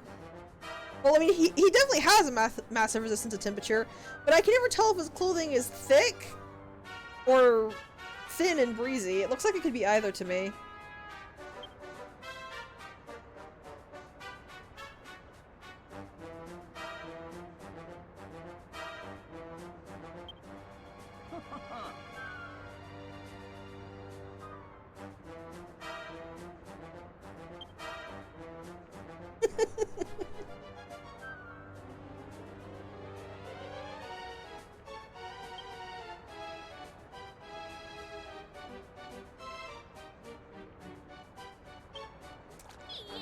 So meet the gimmick weapon. Well, it's not even a weapon, really. The gimmick item, I should say. We'll use it religiously for like an hour and then never touch it again in the entire game. When you use it, it turns you into something.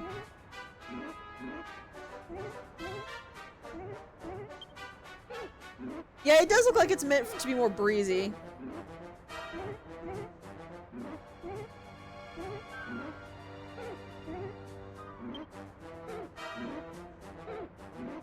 The main problem with the Mog Rod here is that, first of all, turning into a monster doesn't do anything. It doesn't give you any kind of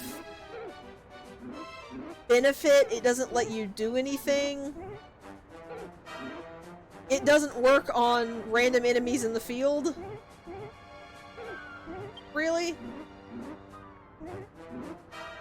I mean, I believe you can use this and you can walk past random enemies in the field, but that's pretty underwhelming when you can literally just run past them anyway. You don't really need to sneak.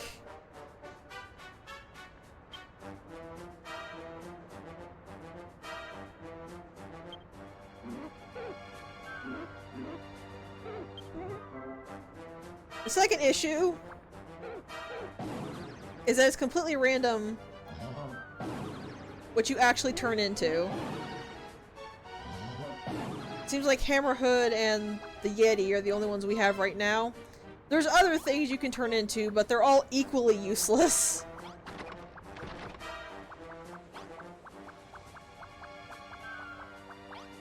The only time being a monster has any benefit is one section, like mechanical benefit, not just talking to enemies, is one section in this very chapter, and that's it. Yeah, pretty much.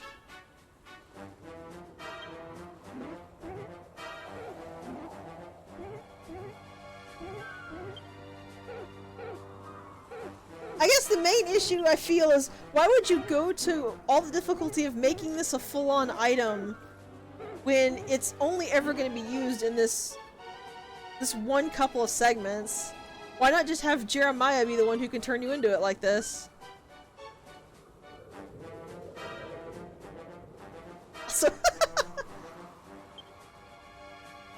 the other issue with the Mog Rod is that it doesn't work in multiplayer. So you can't, like, have goofy fun that way.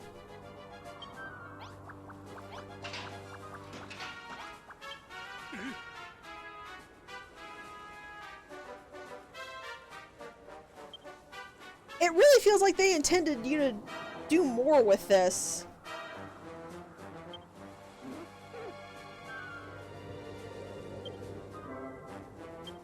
Also, yeah, as Maverick said, if you even tap the sprint button, you break the disguise.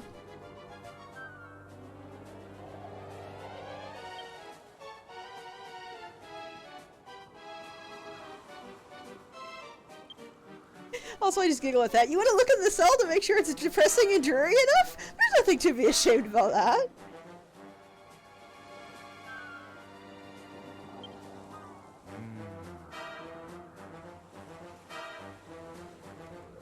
Is that British slang rabbiting on about something?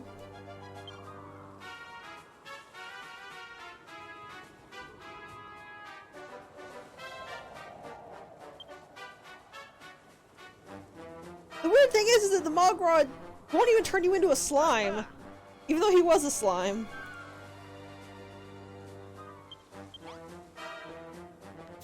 I'm gonna be a Yeti. Hammerhoods aren't better, but at least it's not a Yeti.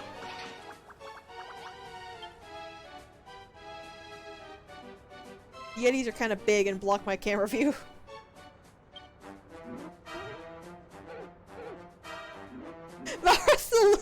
Malroth, baby, calm down, okay? I know this place is making you a little stir crazy, but breathe, honey.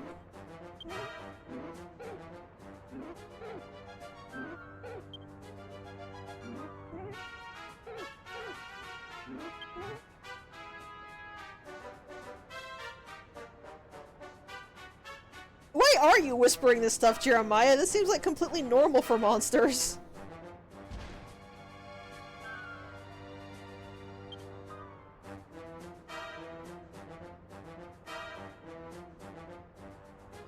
Yeah, I'm gonna try to...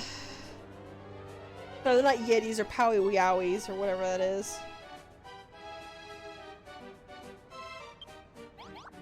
I'm gonna try to avoid being them as much as possible. Had to go up and then around this way. So I'm not talking to any of the monsters here because none of them have anything even remotely interesting to say. And since we've hit the meh part of Moonbrooke, I kind of want to get out as quick as possible.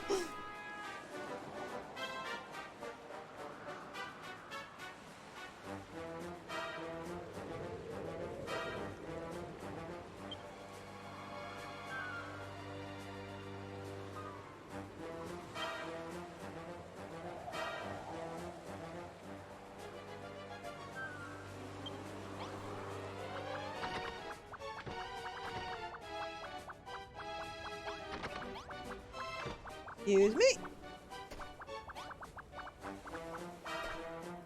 Maybe the reason that you're limited to only Hammerhood or the Powie Yowie is actually because this is the hair force, so you have to have fur. I didn't think about that. But why you can't be a slime, I'm not sure, considering Jeremiah was a slime here.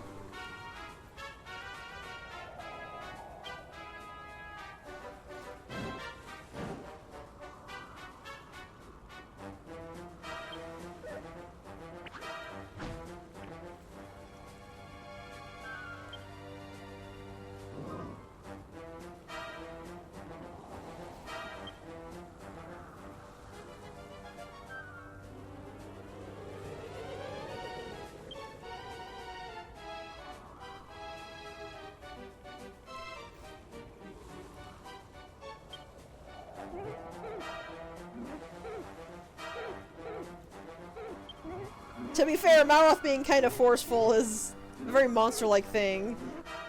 Oh, he's really impatient, the poor thing. Yes, scream about true identities directly in front of the boss.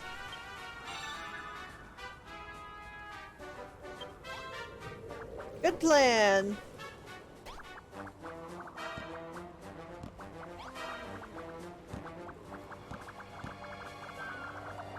How'd the second Rhino game do it?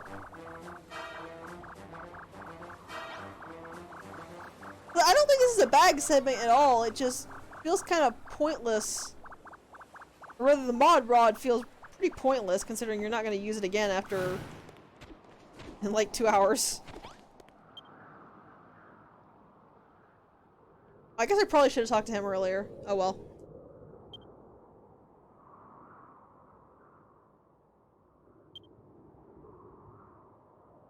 I think I have actually 5 on me. I do. Please give me the cake.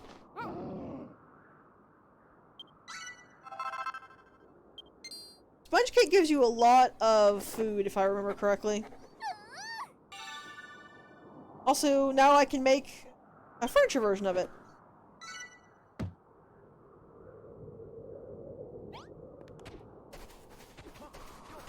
It's always kind of important to talk to the little side quests, because you can learn so much from the side quest people.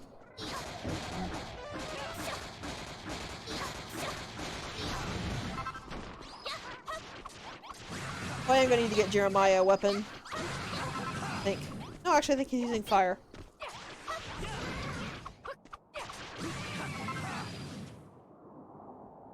Yeah, I think he's using spells. I can't quite tell though. That's... how many do I have?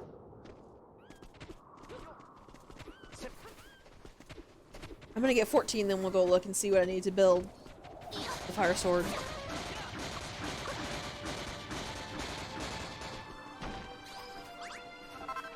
Also, as far as I can tell, your hammer always does a consistent amount of damage to these guys. So as long as you keep hammering and don't stop, they will never explode before you kill them.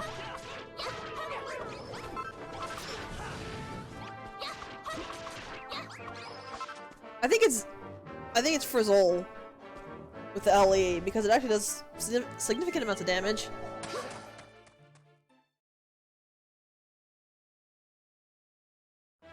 Oh god, that would have been so useful.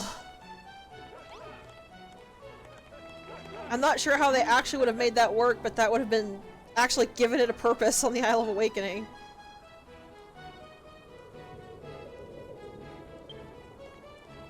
Hey, this is Esther's grandfather.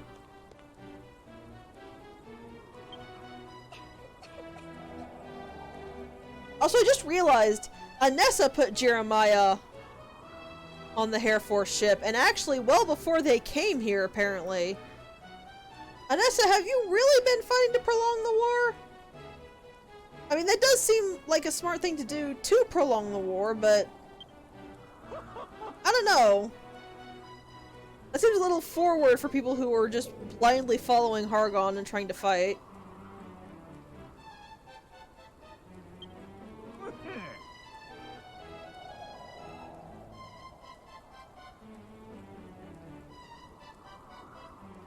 Yeah! This castle's bigger than I remember it.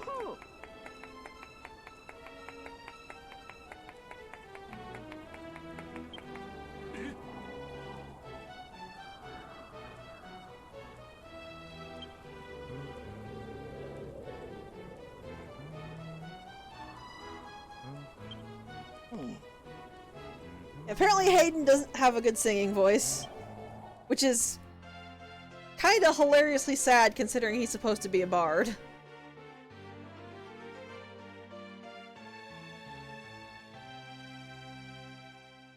We can't. He won't go away. We're stuck with him.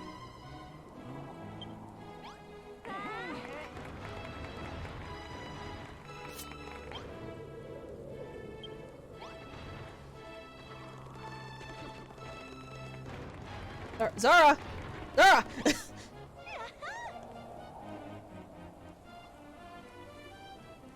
I don't know! Hayden seems to have no point whatsoever to being here.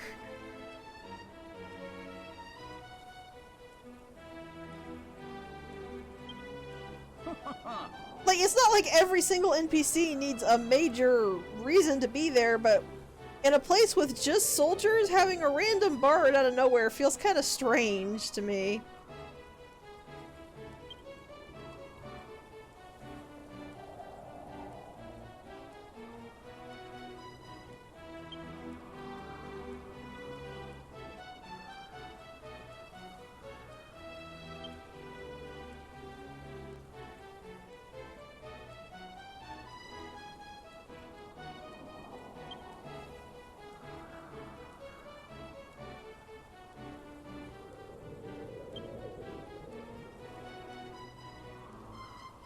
So these specific traps will only work when the button is pressed.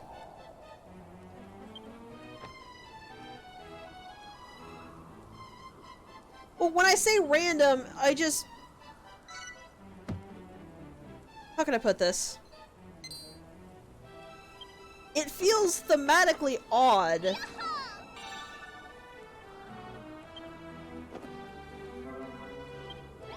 Like, having a nun makes sense because there's a church, for instance, and then you had Surge in Crumble Dun, which didn't necessarily make sense, but he lived there, and there wasn't really a huge, overly thematic thing there. Crumble Dun was a mining town, but, I mean, anybody can come into a mining town, so that wasn't really all that strange. But considering the whole thing about Moonbrooke is there's only soldiers, it's an endless war, and every single person is told to stay far, far away from here. Just feels kind of odd there's a random bard. I know he didn't technically come to Moonbrooke himself, he was dragged here by the Hair Force, but it just... I don't know. Yeah, there's also that. We specifically got told, well, we're having trouble feeding people. So, we accept a bard in? A bard that can't even sing? I understood if he could sing or anything like that because you would want at least some kind of entertainment for people, but...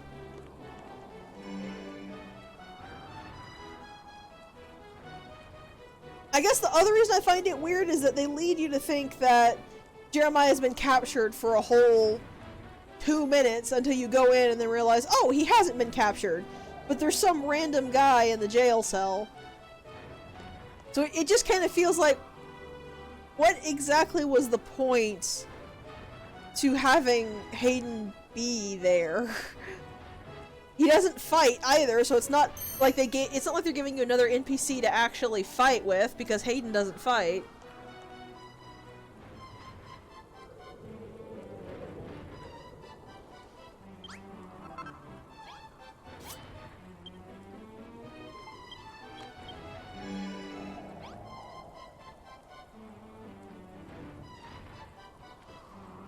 I don't really know how to describe it easily, is just the thing. He just really feels like he's kind of there out of nowhere for no real reason.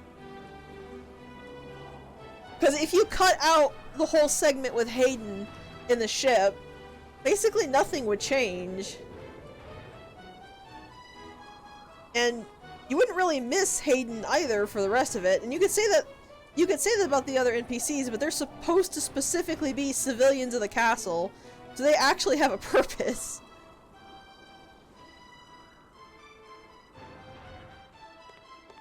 I think it is just the thing of... It just feels weird, considering they made such a huge deal about Moonbrooke only being soldiers, everyone staying away from Moonbrooke because it's an endless war. And the only people who aren't soldiers are people who were civilians specifically in the castle. And then it introduces Hayden, who's just, like, kinda out of nowhere. Exactly out of nowhere, in fact, considering he came on the Air Force ship.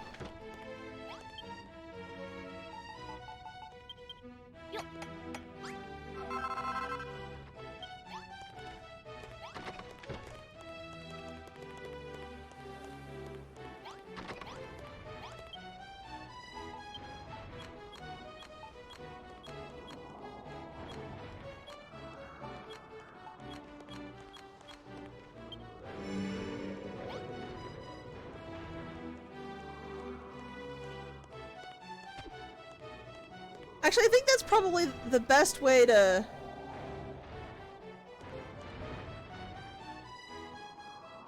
Maybe that is the best way to put it.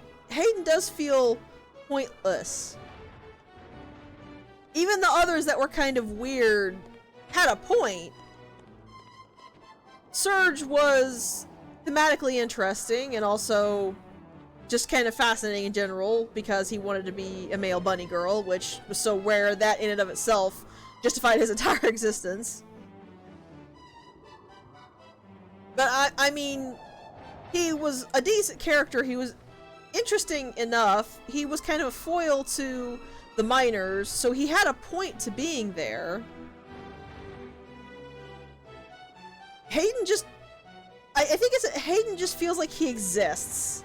If you remove Surge from Crumble Dun, you would actually lose some significant humor. You would lose some little progress segments. I mean, you could rewrite them, but they would still be less interesting and less funny.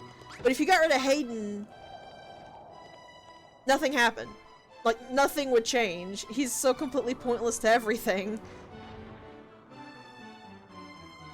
that there's not really any reason for him to stick around.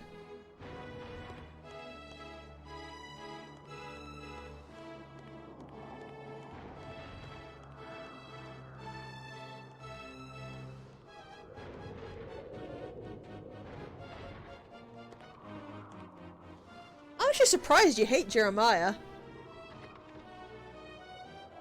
I don't like him, but I don't... He's just kind of there for me. He's easy to ignore, especially because he uses fire magic, so he's at least mechanically useful. I guess that's the other thing. Surge can fight, and does fight eventually. At least I'm pretty sure he does. He's at least mechanically useful. I could be wrong.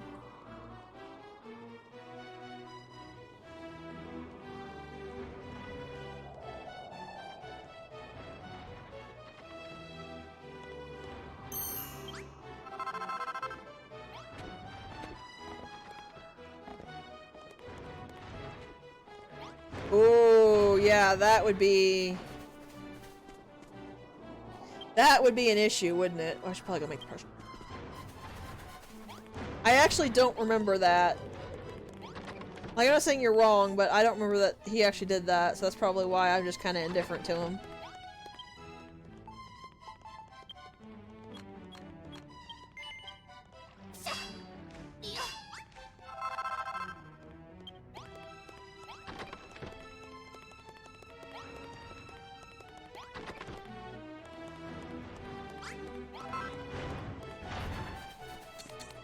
Alright. I'll go ahead and put these down because why not?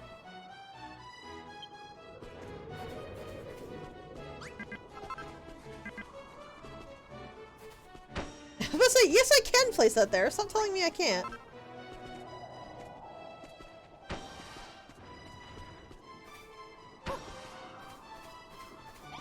This is an interesting little thing. You have a little cage with the...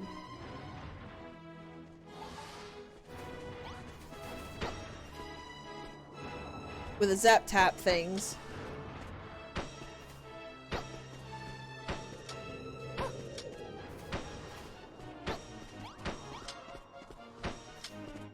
Not where that goes.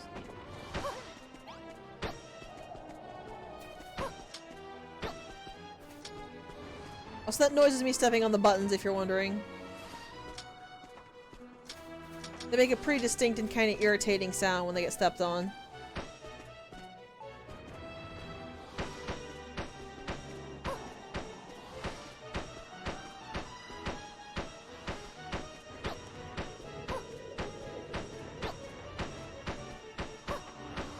My problem with the monster puns in this game is that they're just overdone. Also, to show you how this works. Step on that and the flame travels. It's not as useful as it looks like it really should be. Yeah, my issue is just they never stop. I don't really like puns in the first place, anybody could tell you that, but I can at least appreciate some funny ones. Or at minimum, just kind of shrug them off. But the problem with Dragon Quest monster puns is that it's like every sentence they do the pun. Ah, Malroth, don't send a switch! Thankfully, as you can see, there's actually no friendly fire. None of your magic traps will ever do friendly fire.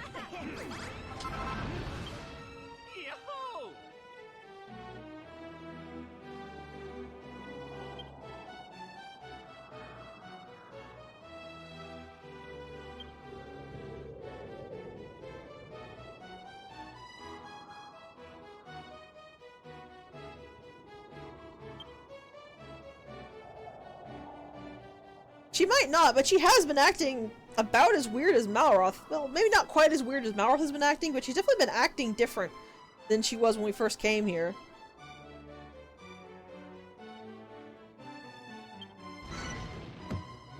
They complained a lot about her not noticing Malroth's difference, but she's definitely acting different.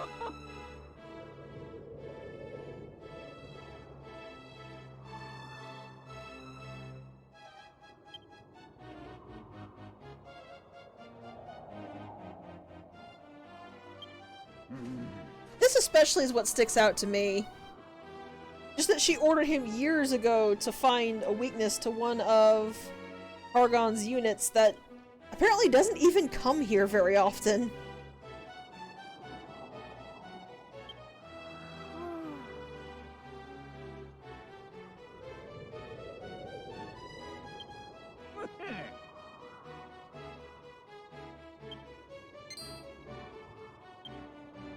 So this is both a useful thing and a bane, as Pi can very easily tell us.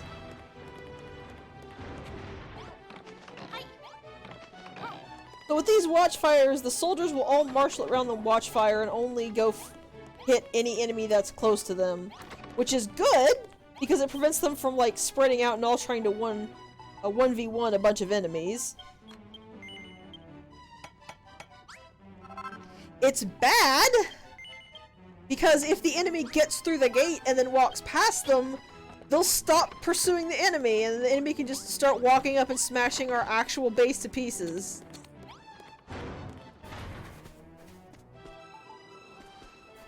So basically we have to micromanage and babysit the AI because the AI is not good enough to be smart. I'm pretty sure they did, Pi, yeah.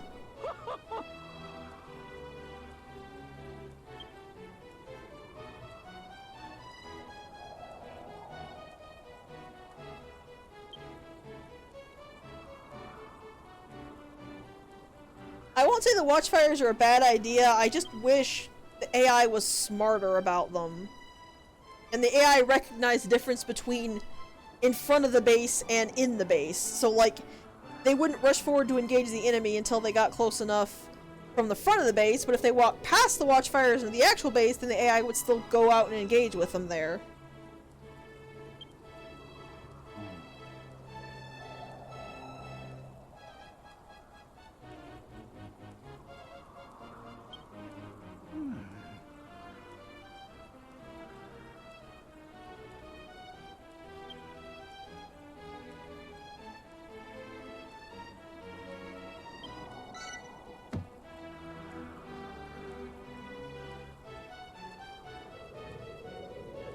That's probably going to be the Hair Force, if I'm not mistaken.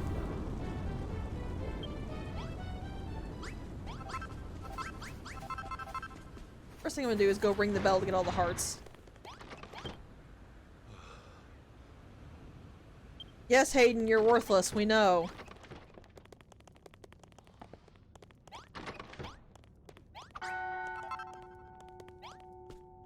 Wait, there's something I'm going to do before we get this started. Oh, excellent. I got quite a few from that. I'm gonna set up some of those medication stations actually within the defenses.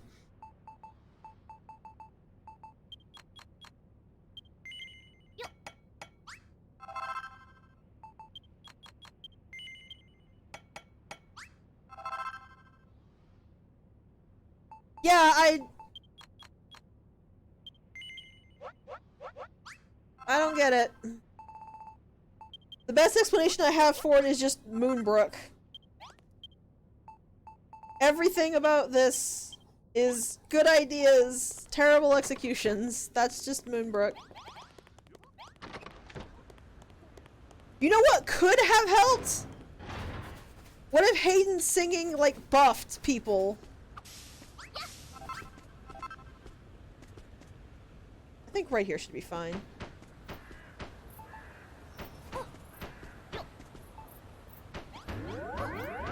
And we'll see if they actually use the medication station, because like I said, I've never seen him use it.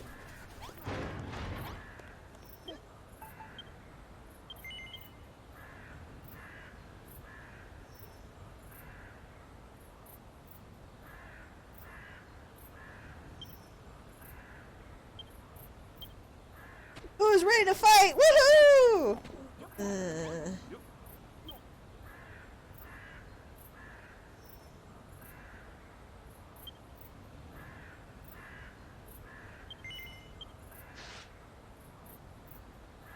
Hey, looks like the Malroth's warmed up to the idea of the magic traps.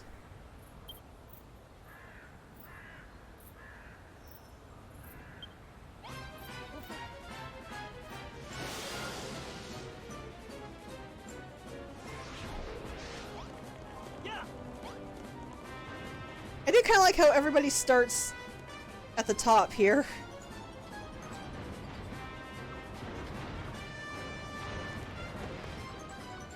And this is the main problem with it. They will still ignore the soldiers and try to run to the base.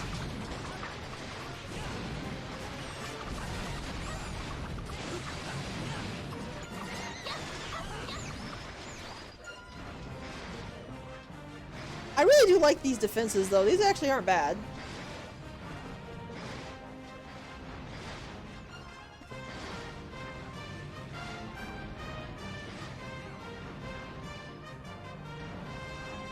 Also, look how far they're going out even with the watchfires down.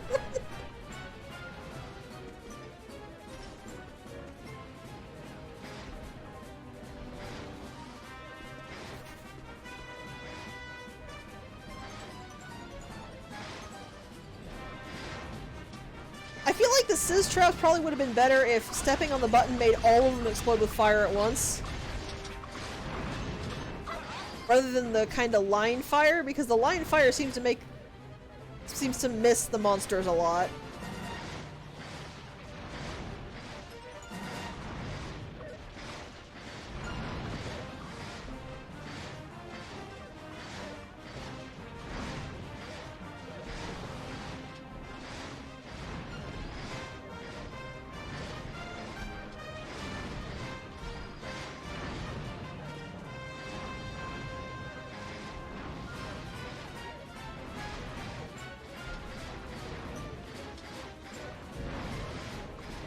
Also, I kind of laugh at the fact that the crossbows are the ballista are directly across from each other. Are you just catching the arrows and then giving them to each other or something? They do seem to be magic arrows from what I can tell. Uh-oh.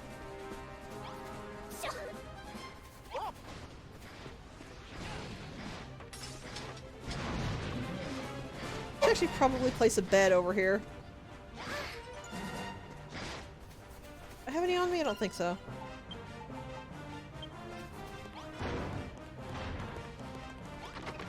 Nope, y'all can handle it for a minute, right? Great.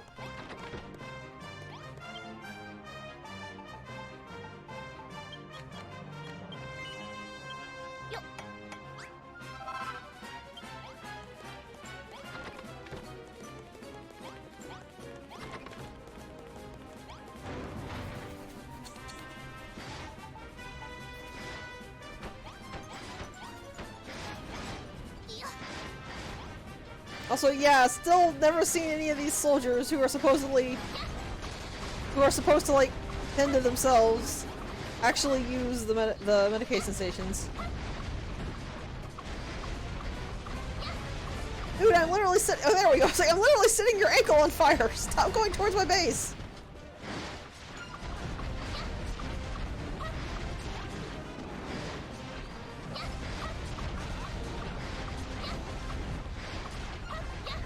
Do they actually use it?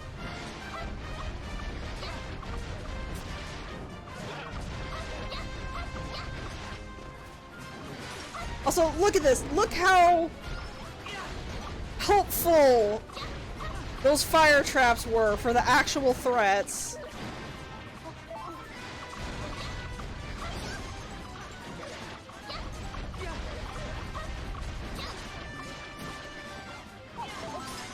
Oh my god, the agility down is so frustrating.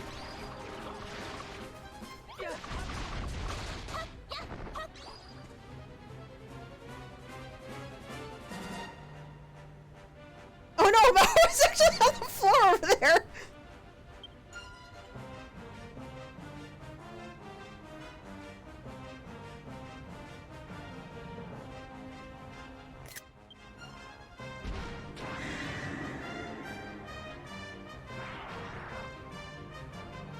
I feel bad I took a picture of that, but I just found it weirdly funny. Everyone's inside talking and Malroth's just face planted outside the gate. Well, I've actually got the stations here if any of the soldiers are going to use them, so...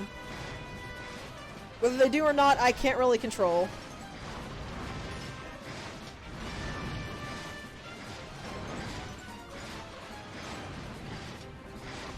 Yeah, do you see why I said the fighting in this chapter is terrible?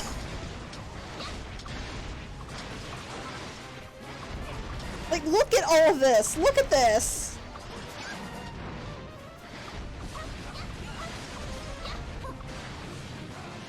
And this isn't even one of the most difficult fights in this chapter.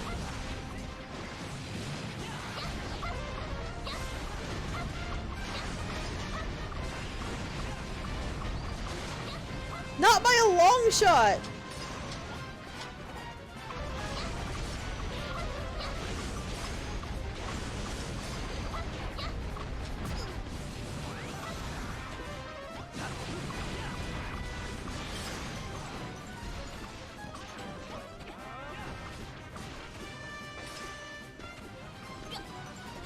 Like, let me repeat that. This isn't even one of the difficult fights here.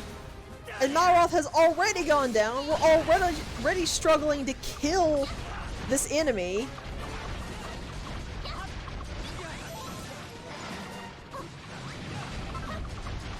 I've nearly died twice.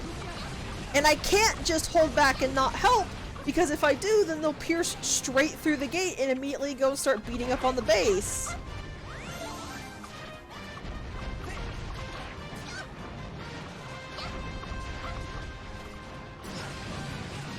I've nearly died 3 times now.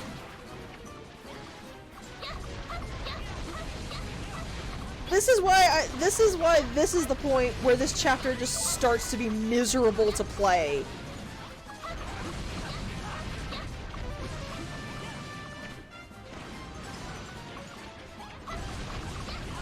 Because make no mistake, we're in the terrible part now. The rest of this chapter is absolutely horrible to try to play.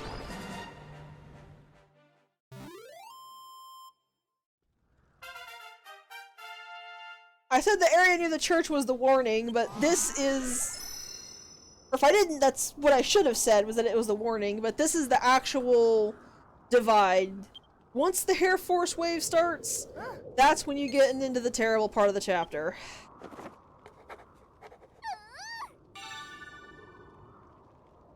We got something to make Malroth hit harder. And the best part, quote unquote, we haven't even gotten the worst of it yet. There's still worse to come, and I don't mean in the waves, because there's definitely worse waves to come. But there's also worse mechanics that we get to enjoy.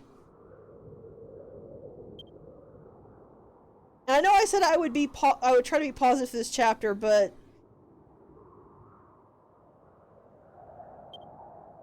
this is it. This is where we're going into the everything sucks section.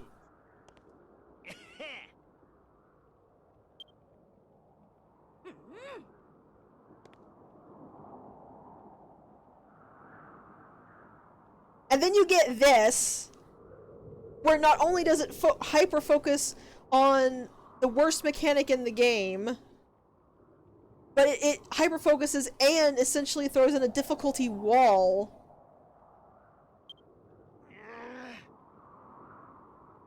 The hilarious thing is the chapter after this doesn't do this. They put so much focus on the fighting and the combat and forcing you to actually go out and fight because you physically cannot hold back, because if you do, they will wreck the actual base.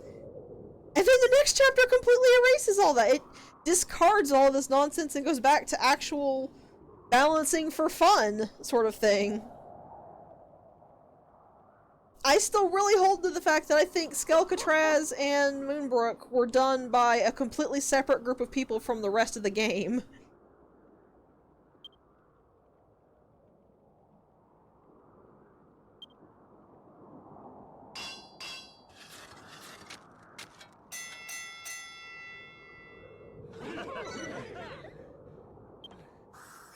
Like, maybe I'm completely wrong. Maybe the same people did do this. And all the other chapters, but it just... That is really the best way I can think to describe it in short terms. It feels like Skullcatraz and Moonbrooke were done by a completely separate group from the people who actually balanced and worked on the rest of the game.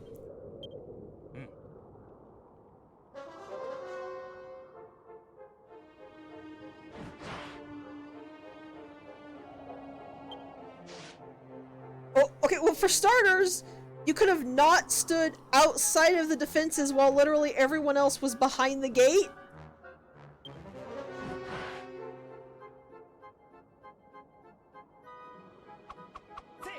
You could, I don't know, walk into the defenses and behind the gate where everybody else is. I kind of feel like this right here was natural selection. I know you're supposed to feel bad for the soldiers and be scared of the Air Force, but I really do feel like this was just kind of natural selection in action.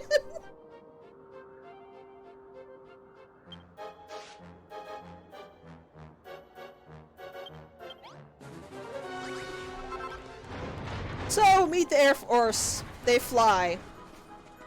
This means they can fly over the gate and get into your base. Yay. That's fun. Also, yeah, they immediately come after the Air Force wave, so if you're not healed, or you maybe, I don't know, used up all your resources in that incredibly difficult and frustrating fight, yeah, you're just kind of screwed, aren't you? Especially because you might notice nobody is coming into the base to fight these things. Oh, I'm sorry. Warwick and Malroth have come into the base to fight these things.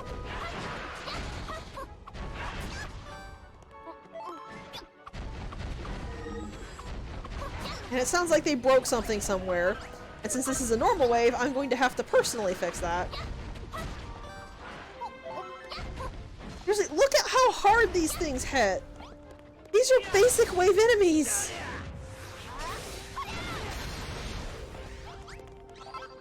Yeah, Jeremiah and Esther are here, so maybe it was just that they got stuck trying to get up to the second floor. I withdraw my complaint about them not helping. But seriously, look, just... I really think that this right here, the Air Force battle and this little wave after, demonstrates just how painfully unfair and miserable this chapter actually is with its fights.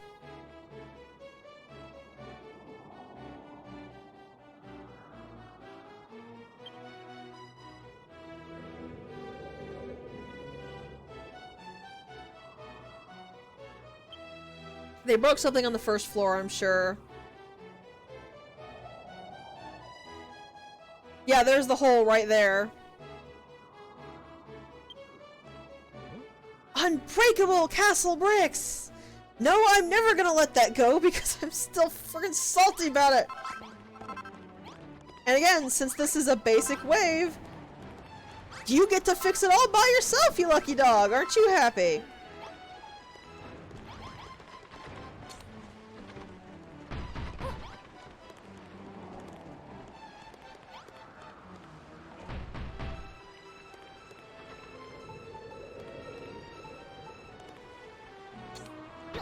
Where else did they break something? Oh yeah, right here, so I have to fix all of this as well.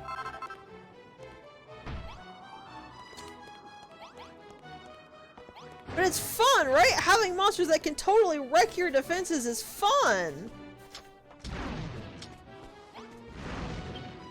Okay, I'm sorry, I'll stop.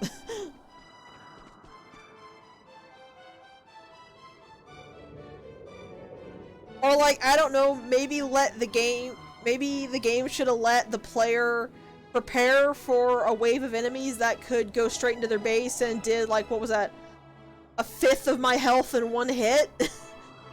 It seems kind of unfair you just sort of spring that on someone. Especially immediately after a difficult and tedious boss fight.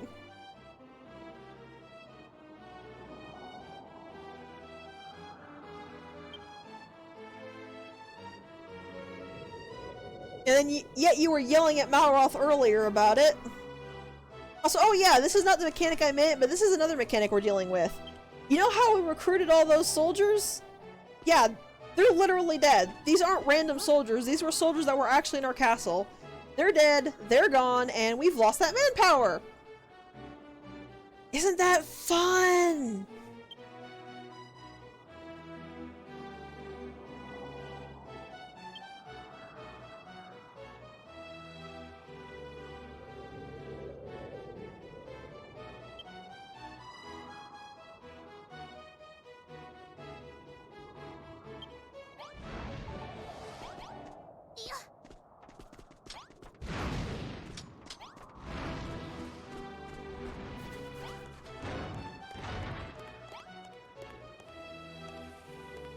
You can't actually go up a ladder. You know, I don't want to have to walk all the way around. You can just stay there for a second. I'm just gonna make a way back up.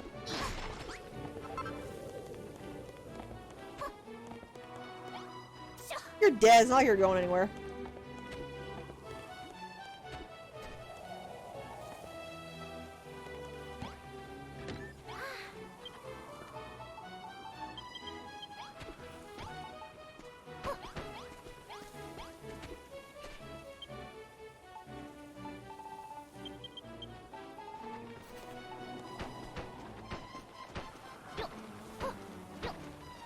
I really wish I had some suggestion to make this better, but sort of don't actually let the monsters break the bricks, or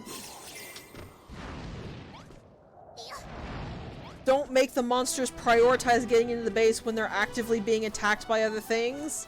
Because you might have noticed, they would get attacked, turn around, fight, and then turn right back around and go after the base again.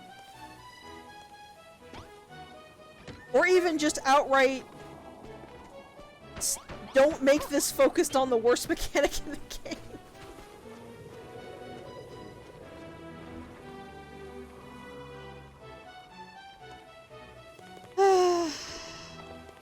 Then I would stop, then I didn't. I'm sorry.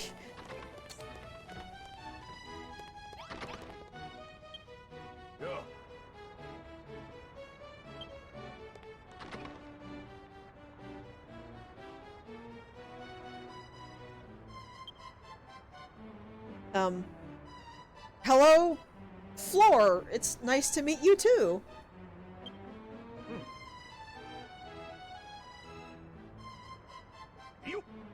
So the civilians are now going to become soldiers and replace the ones we lost.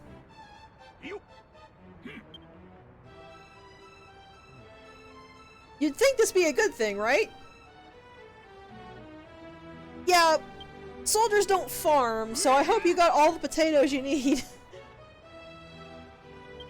Thankfully this isn't actually troublesome if you even bothered to stockpile a little bit.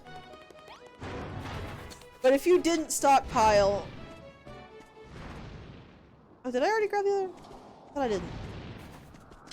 If you didn't stockpile and then said this, and you would realize, oh wait, crap. Because seeds still run out here. That is actually why I stole all the food from the NPCs. I'm just gonna go ahead and pick these up now because I got enough food to get me through the chapter and, you know, for them.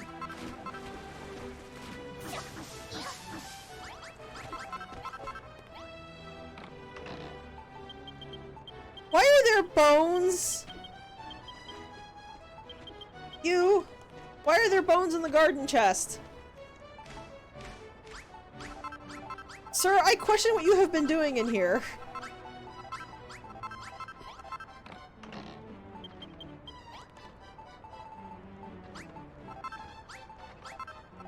No, really, why are there bones in our garden chest? Okay, where's Anessa?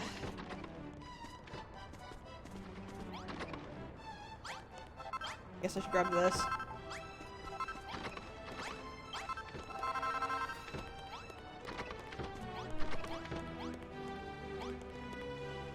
There's Nessa.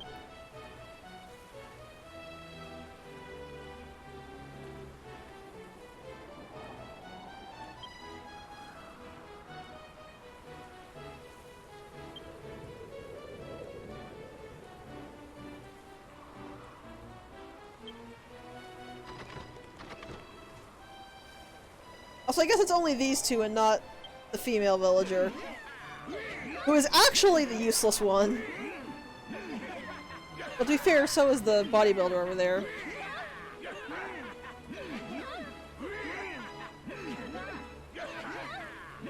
I mean, to be fair, I am restraining the urge to slap Malroth as well, but that's more slap to senses rather than slap because they deserve it.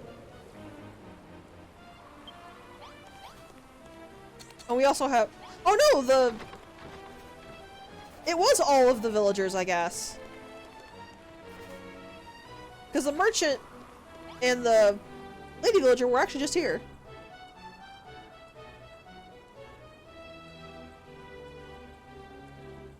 The true horror of death. How do you not know? You're soldiers fighting in an endless war!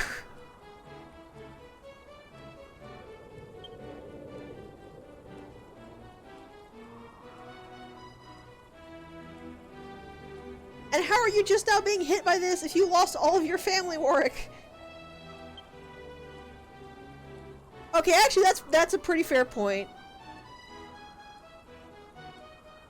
Yeah, I've got that weird kind of creepy smile you have when a person is barely hiding their malice and anger behind it.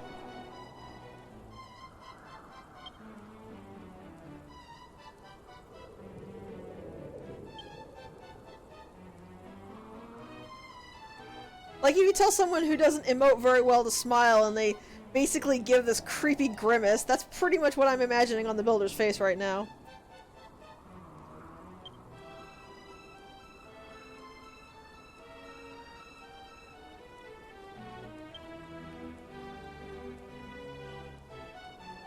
I actually do have all of all the gratitude I need. Oh, and Anessa ran off to go yell at the villagers. Oh great, you. What do you want?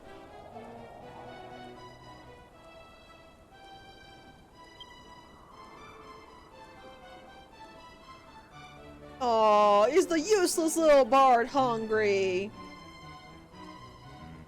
Deal with it yourself.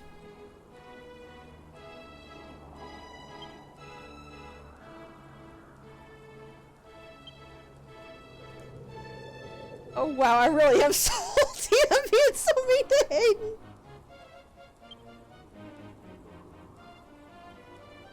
This is why I actually put in the second section to the kitchen up on the roof, was because I knew that this would come in, that I would need to build essentially the cafeteria.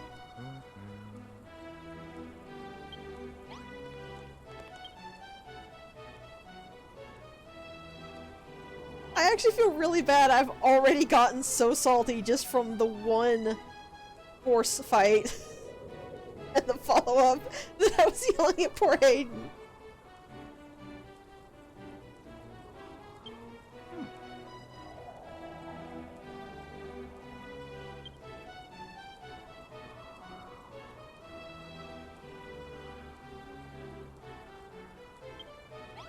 Armories are actually extremely useful, and I'm gonna go see if I can find that spot with the troll that you mentioned, Pi. Malroth does seem to be feeling a lot better, though.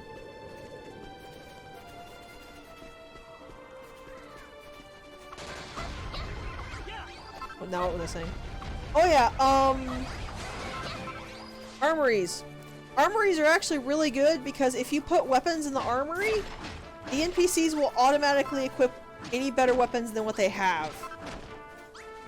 So like if they have stone swords and you put iron broadswords in, they'll put the stone swords down and then take the iron broadswords.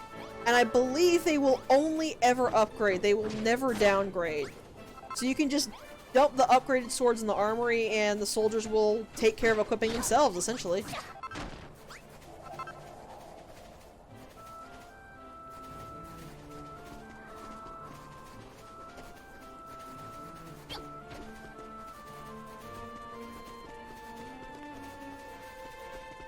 Now I'm just remembering that Sonic Shorts thing. Or one of the robots brought back some, like, Honey Smack cereal. Eggman's like, this is not a frog! No, it is a cereal with a frog on the box! It is Honey Smacks! Would you like some? Eggman's like, no, I'm good. Would you like some smacks? Affirmative! And Eggman just whacks him right across the face.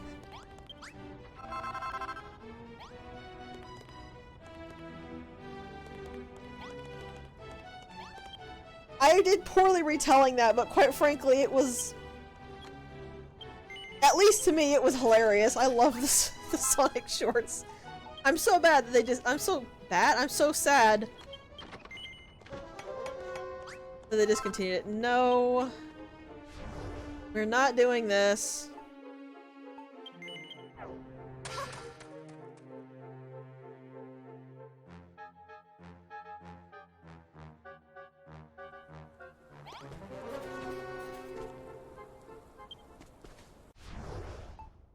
Thankfully, I was able to confirm that that did work, so I know that I can do that.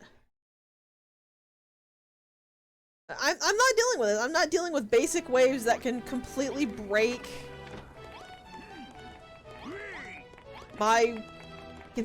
what's built, so that I have to fix it. I'm not gonna do that.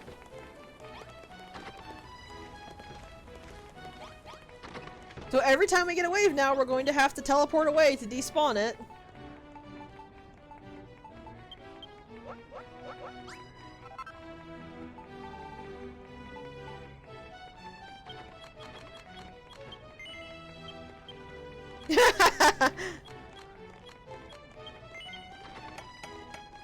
I will not lie! That is tempting. If it actually gets bad enough that I'm teleporting constantly, I might in fact do that. But we're alright for now. I need...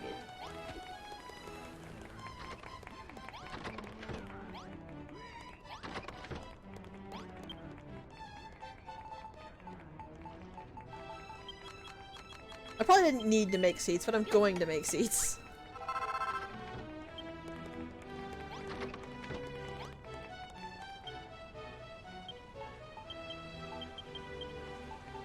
That's right, I'm eating all your food in front of you.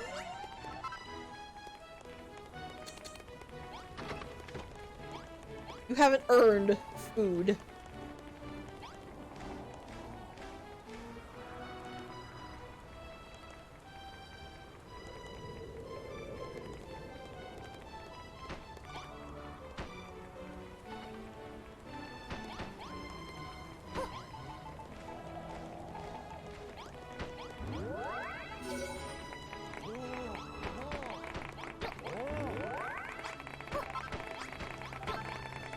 And there! We have our kitchen and we have our nice little dining table thing.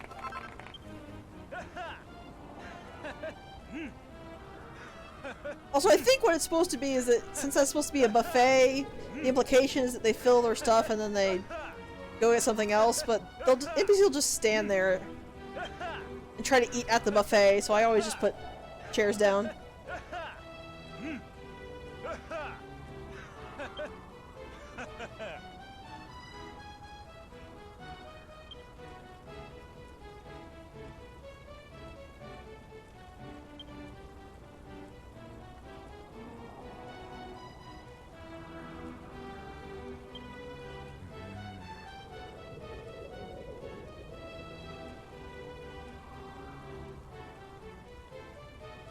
Yeah, pretty much!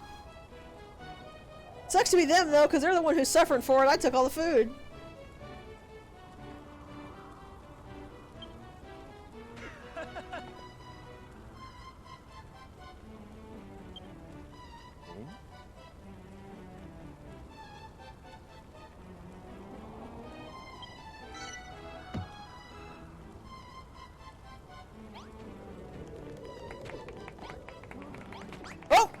That's not what I intended to do. The one thing I think Hayden has a point on is that they really don't seem like they're the most efficient if there is actually a trader.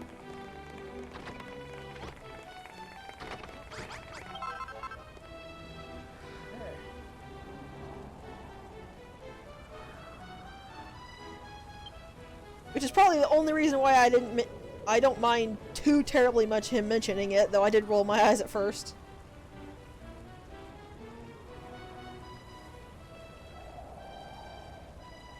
The people are stealing all their food!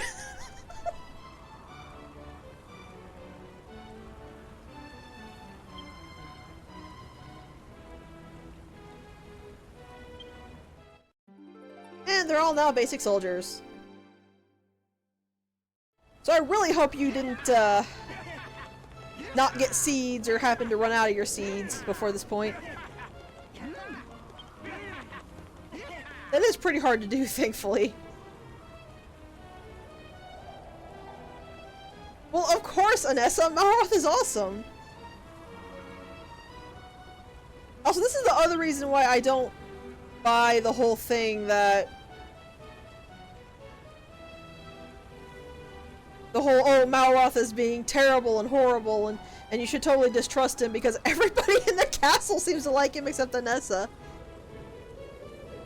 But actually, come to think of it, I think it is only Anessa who's mentioned that.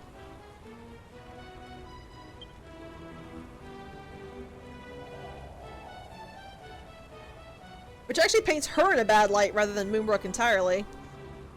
Though, I mean, Moonbrooke's already in a terrible enough light that doesn't really change much. How? How, Anessa?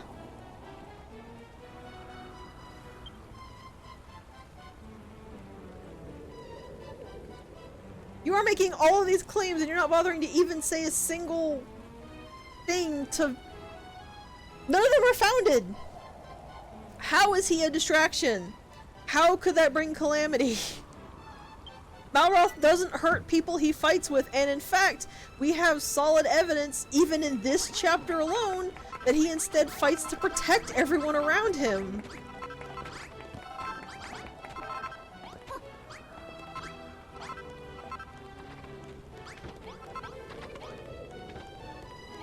I never really did think too seriously about it, that it was only Anessa who was saying that. I always assumed it was everyone because, well, I'll be honest, Moonbrooke kind of blurs into one single amalgamation about this point.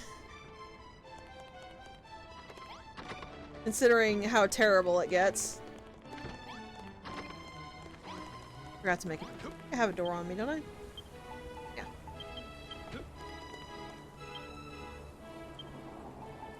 I do not have a chest. I can just take that from here. It's not like they're using it.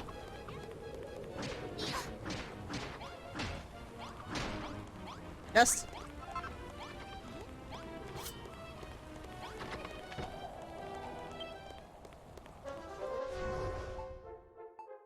She would be that stupid, wouldn't she?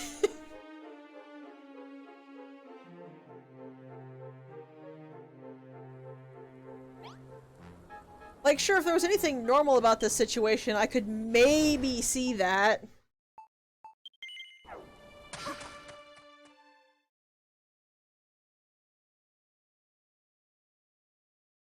But considering they wanted, like, legitimate soldier training, I just don't really buy it.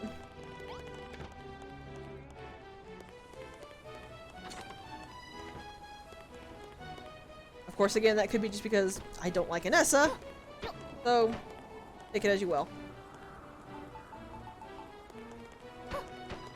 Actually, no.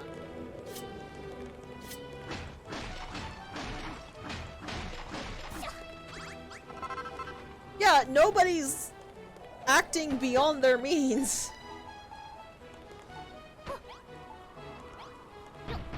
Everyone seems to be quite aware they need to be very cautious because the monsters are very dangerous. I think that's all we needed for the armory.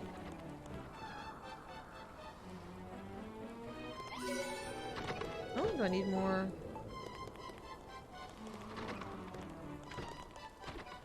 Are these? Yeah. You know what, there.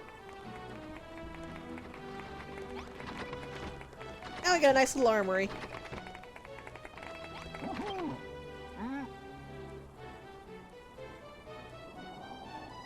Yeah, it was 3 barricades and 2 of the ornamentals. I just got them mixed up.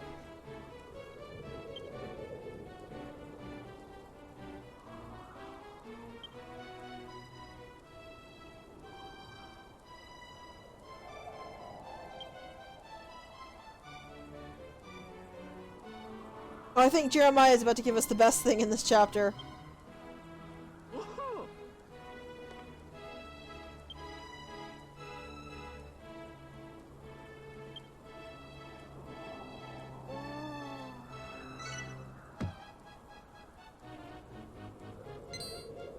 So here's the main use for your rock bomb shards.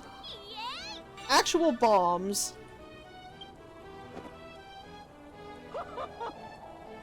I believe brought this up last time, but one of the better ways to deal with the fights is to stand on top of the castle walls and chuck the bombs down.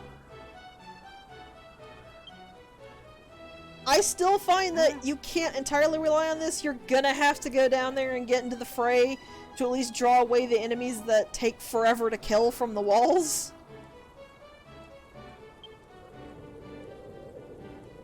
But they're not bad at all.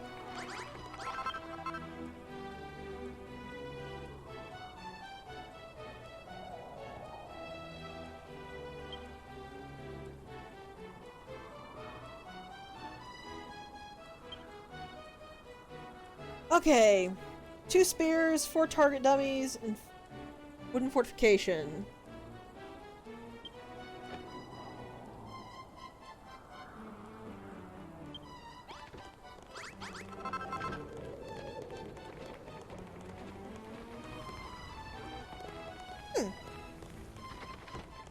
And we need to take one of the spears from the... Well, I can probably just make...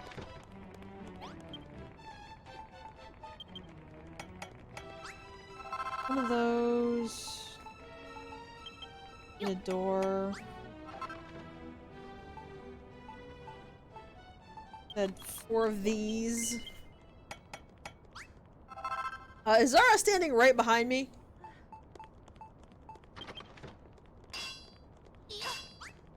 Did you need something, lady?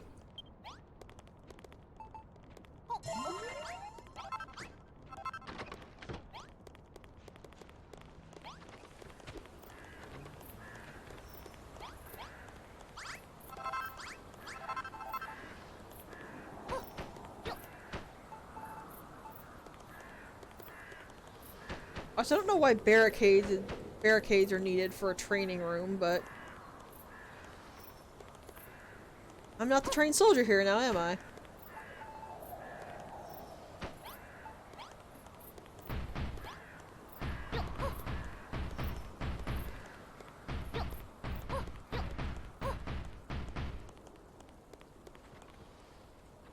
Oh, good.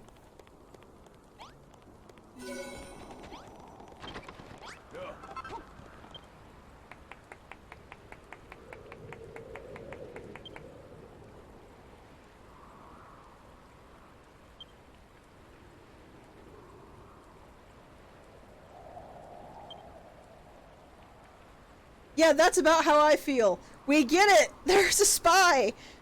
Unless you have actual relevant information to tell us, for the love of God, shut up about it!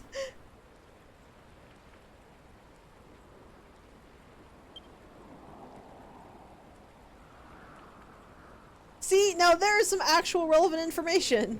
Why can't everybody be like you, Zara?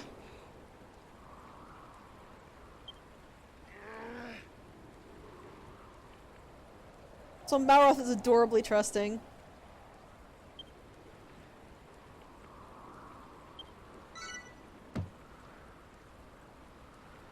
Who's my cute little avatar of destruction?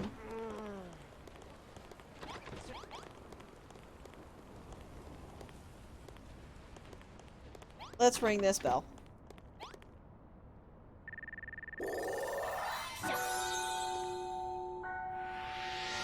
I kinda hate how ringing it doesn't also grab all the gratitude for you. Pretty much that's why it's irritating to me. It's just like, we get it! There's a spy! You're worried about the spy! You can stop whining about the spy now! Unless you've got actual relevant information, just be quiet, please!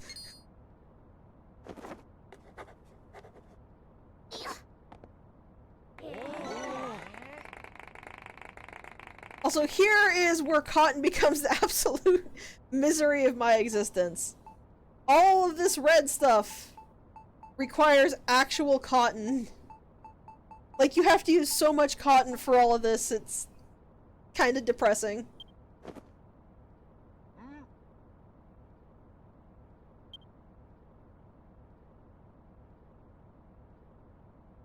No, I have grand ambitions for my home. Your place can rot as far as I care.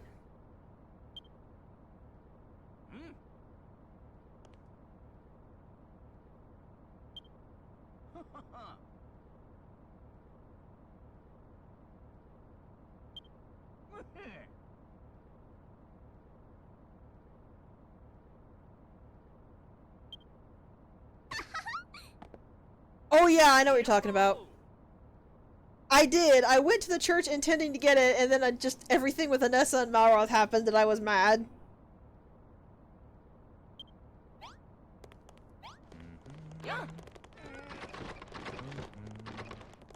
We have a bunch of soldiers. It looks like 6. I'm gonna just make the swords here right now. Also the big old club for Malroth.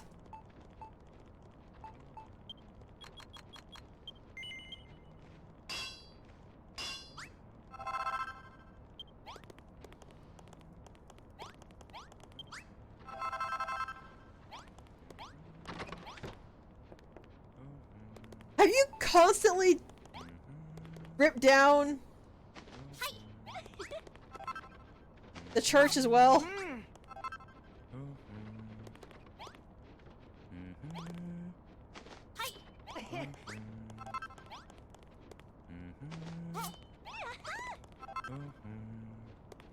I want... Hitboxes are a frustrating thing, as you can tell.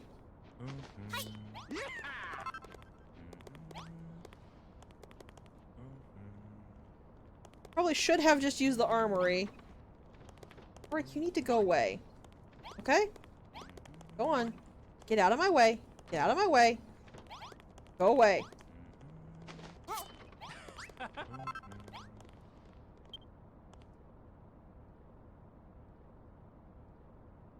I am going to do that from here on. I'm just going to make 10 of the iron swords and shove them in the armory.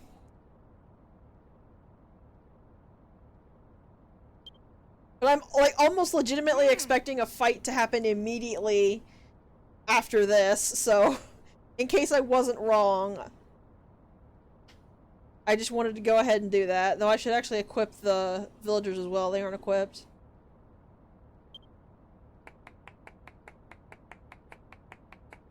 Whatever it was that I actually made.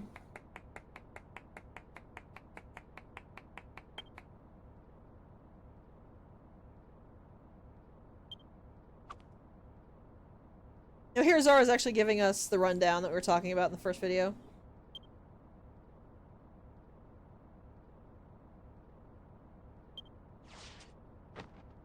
So blue has Spinning Slice, green casts Multi-Heal, and red casts Kabuff.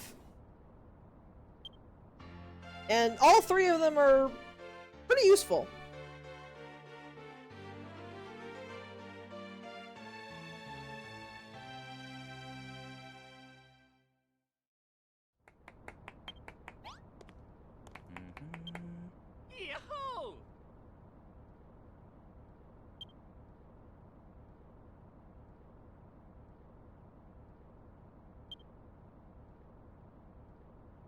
Also, I like to think that the builder said that out of pure sarcasm, because you're just so sick of hearing about a spy.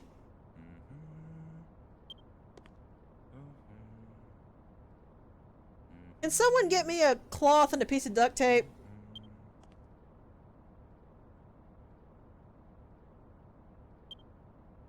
Yeah, yeah, that's about how to treat it, Warwick. Warwick.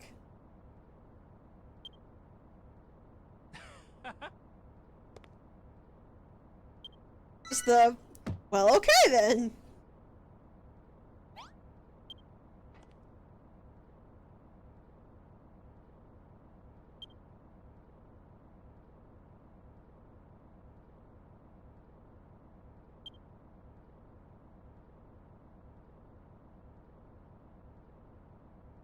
It certainly made me feel better, I admit.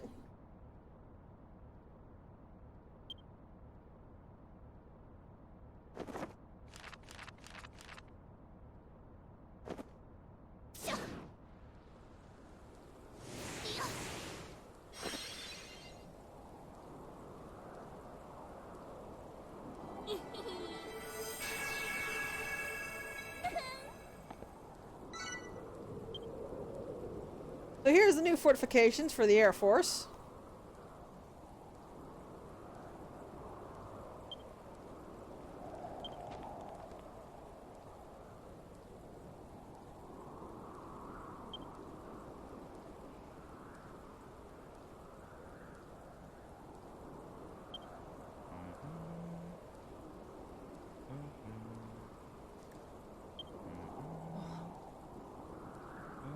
Also, this is why I thought that Hayden has a terrible singing voice, because nobody ever says he sounds good.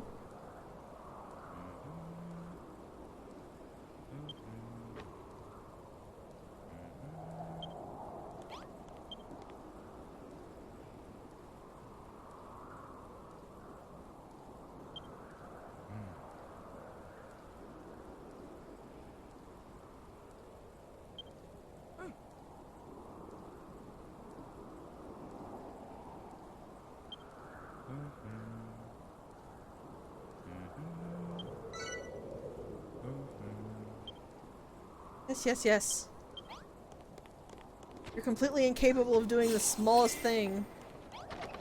Unless I specifically lay it out for you.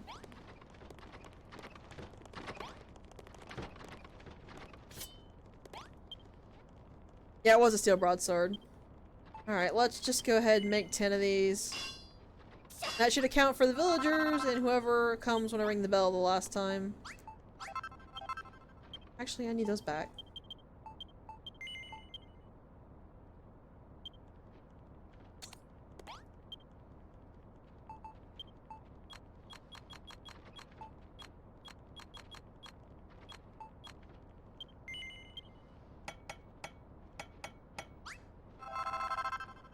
I'm gonna have to go get more marble.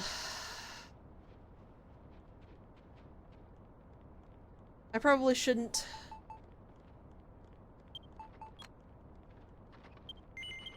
Shouldn't have made that many castle blocks.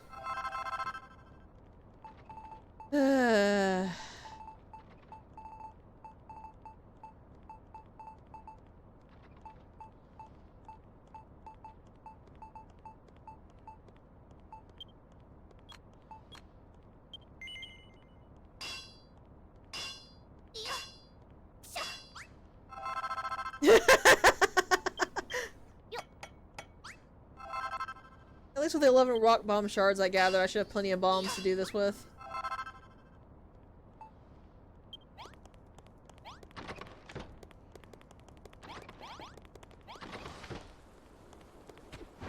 Let's go ahead and just shove everything I have in.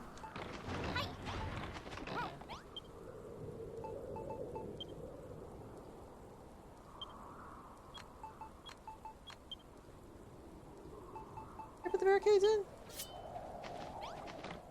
Yeah, thought I did. 100 more fencing should be all that y'all need.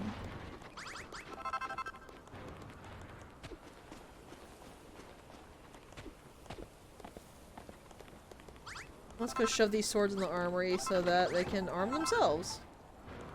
Not the armory, this is the training room. There, now I don't have to bother with it. But I am going to take a break because If you enjoyed the video, consider leaving a comment or hitting the like button to help with the YouTube algorithm. If you want to know when new videos are posted, subscribe and hit the bell. I hope to see you around!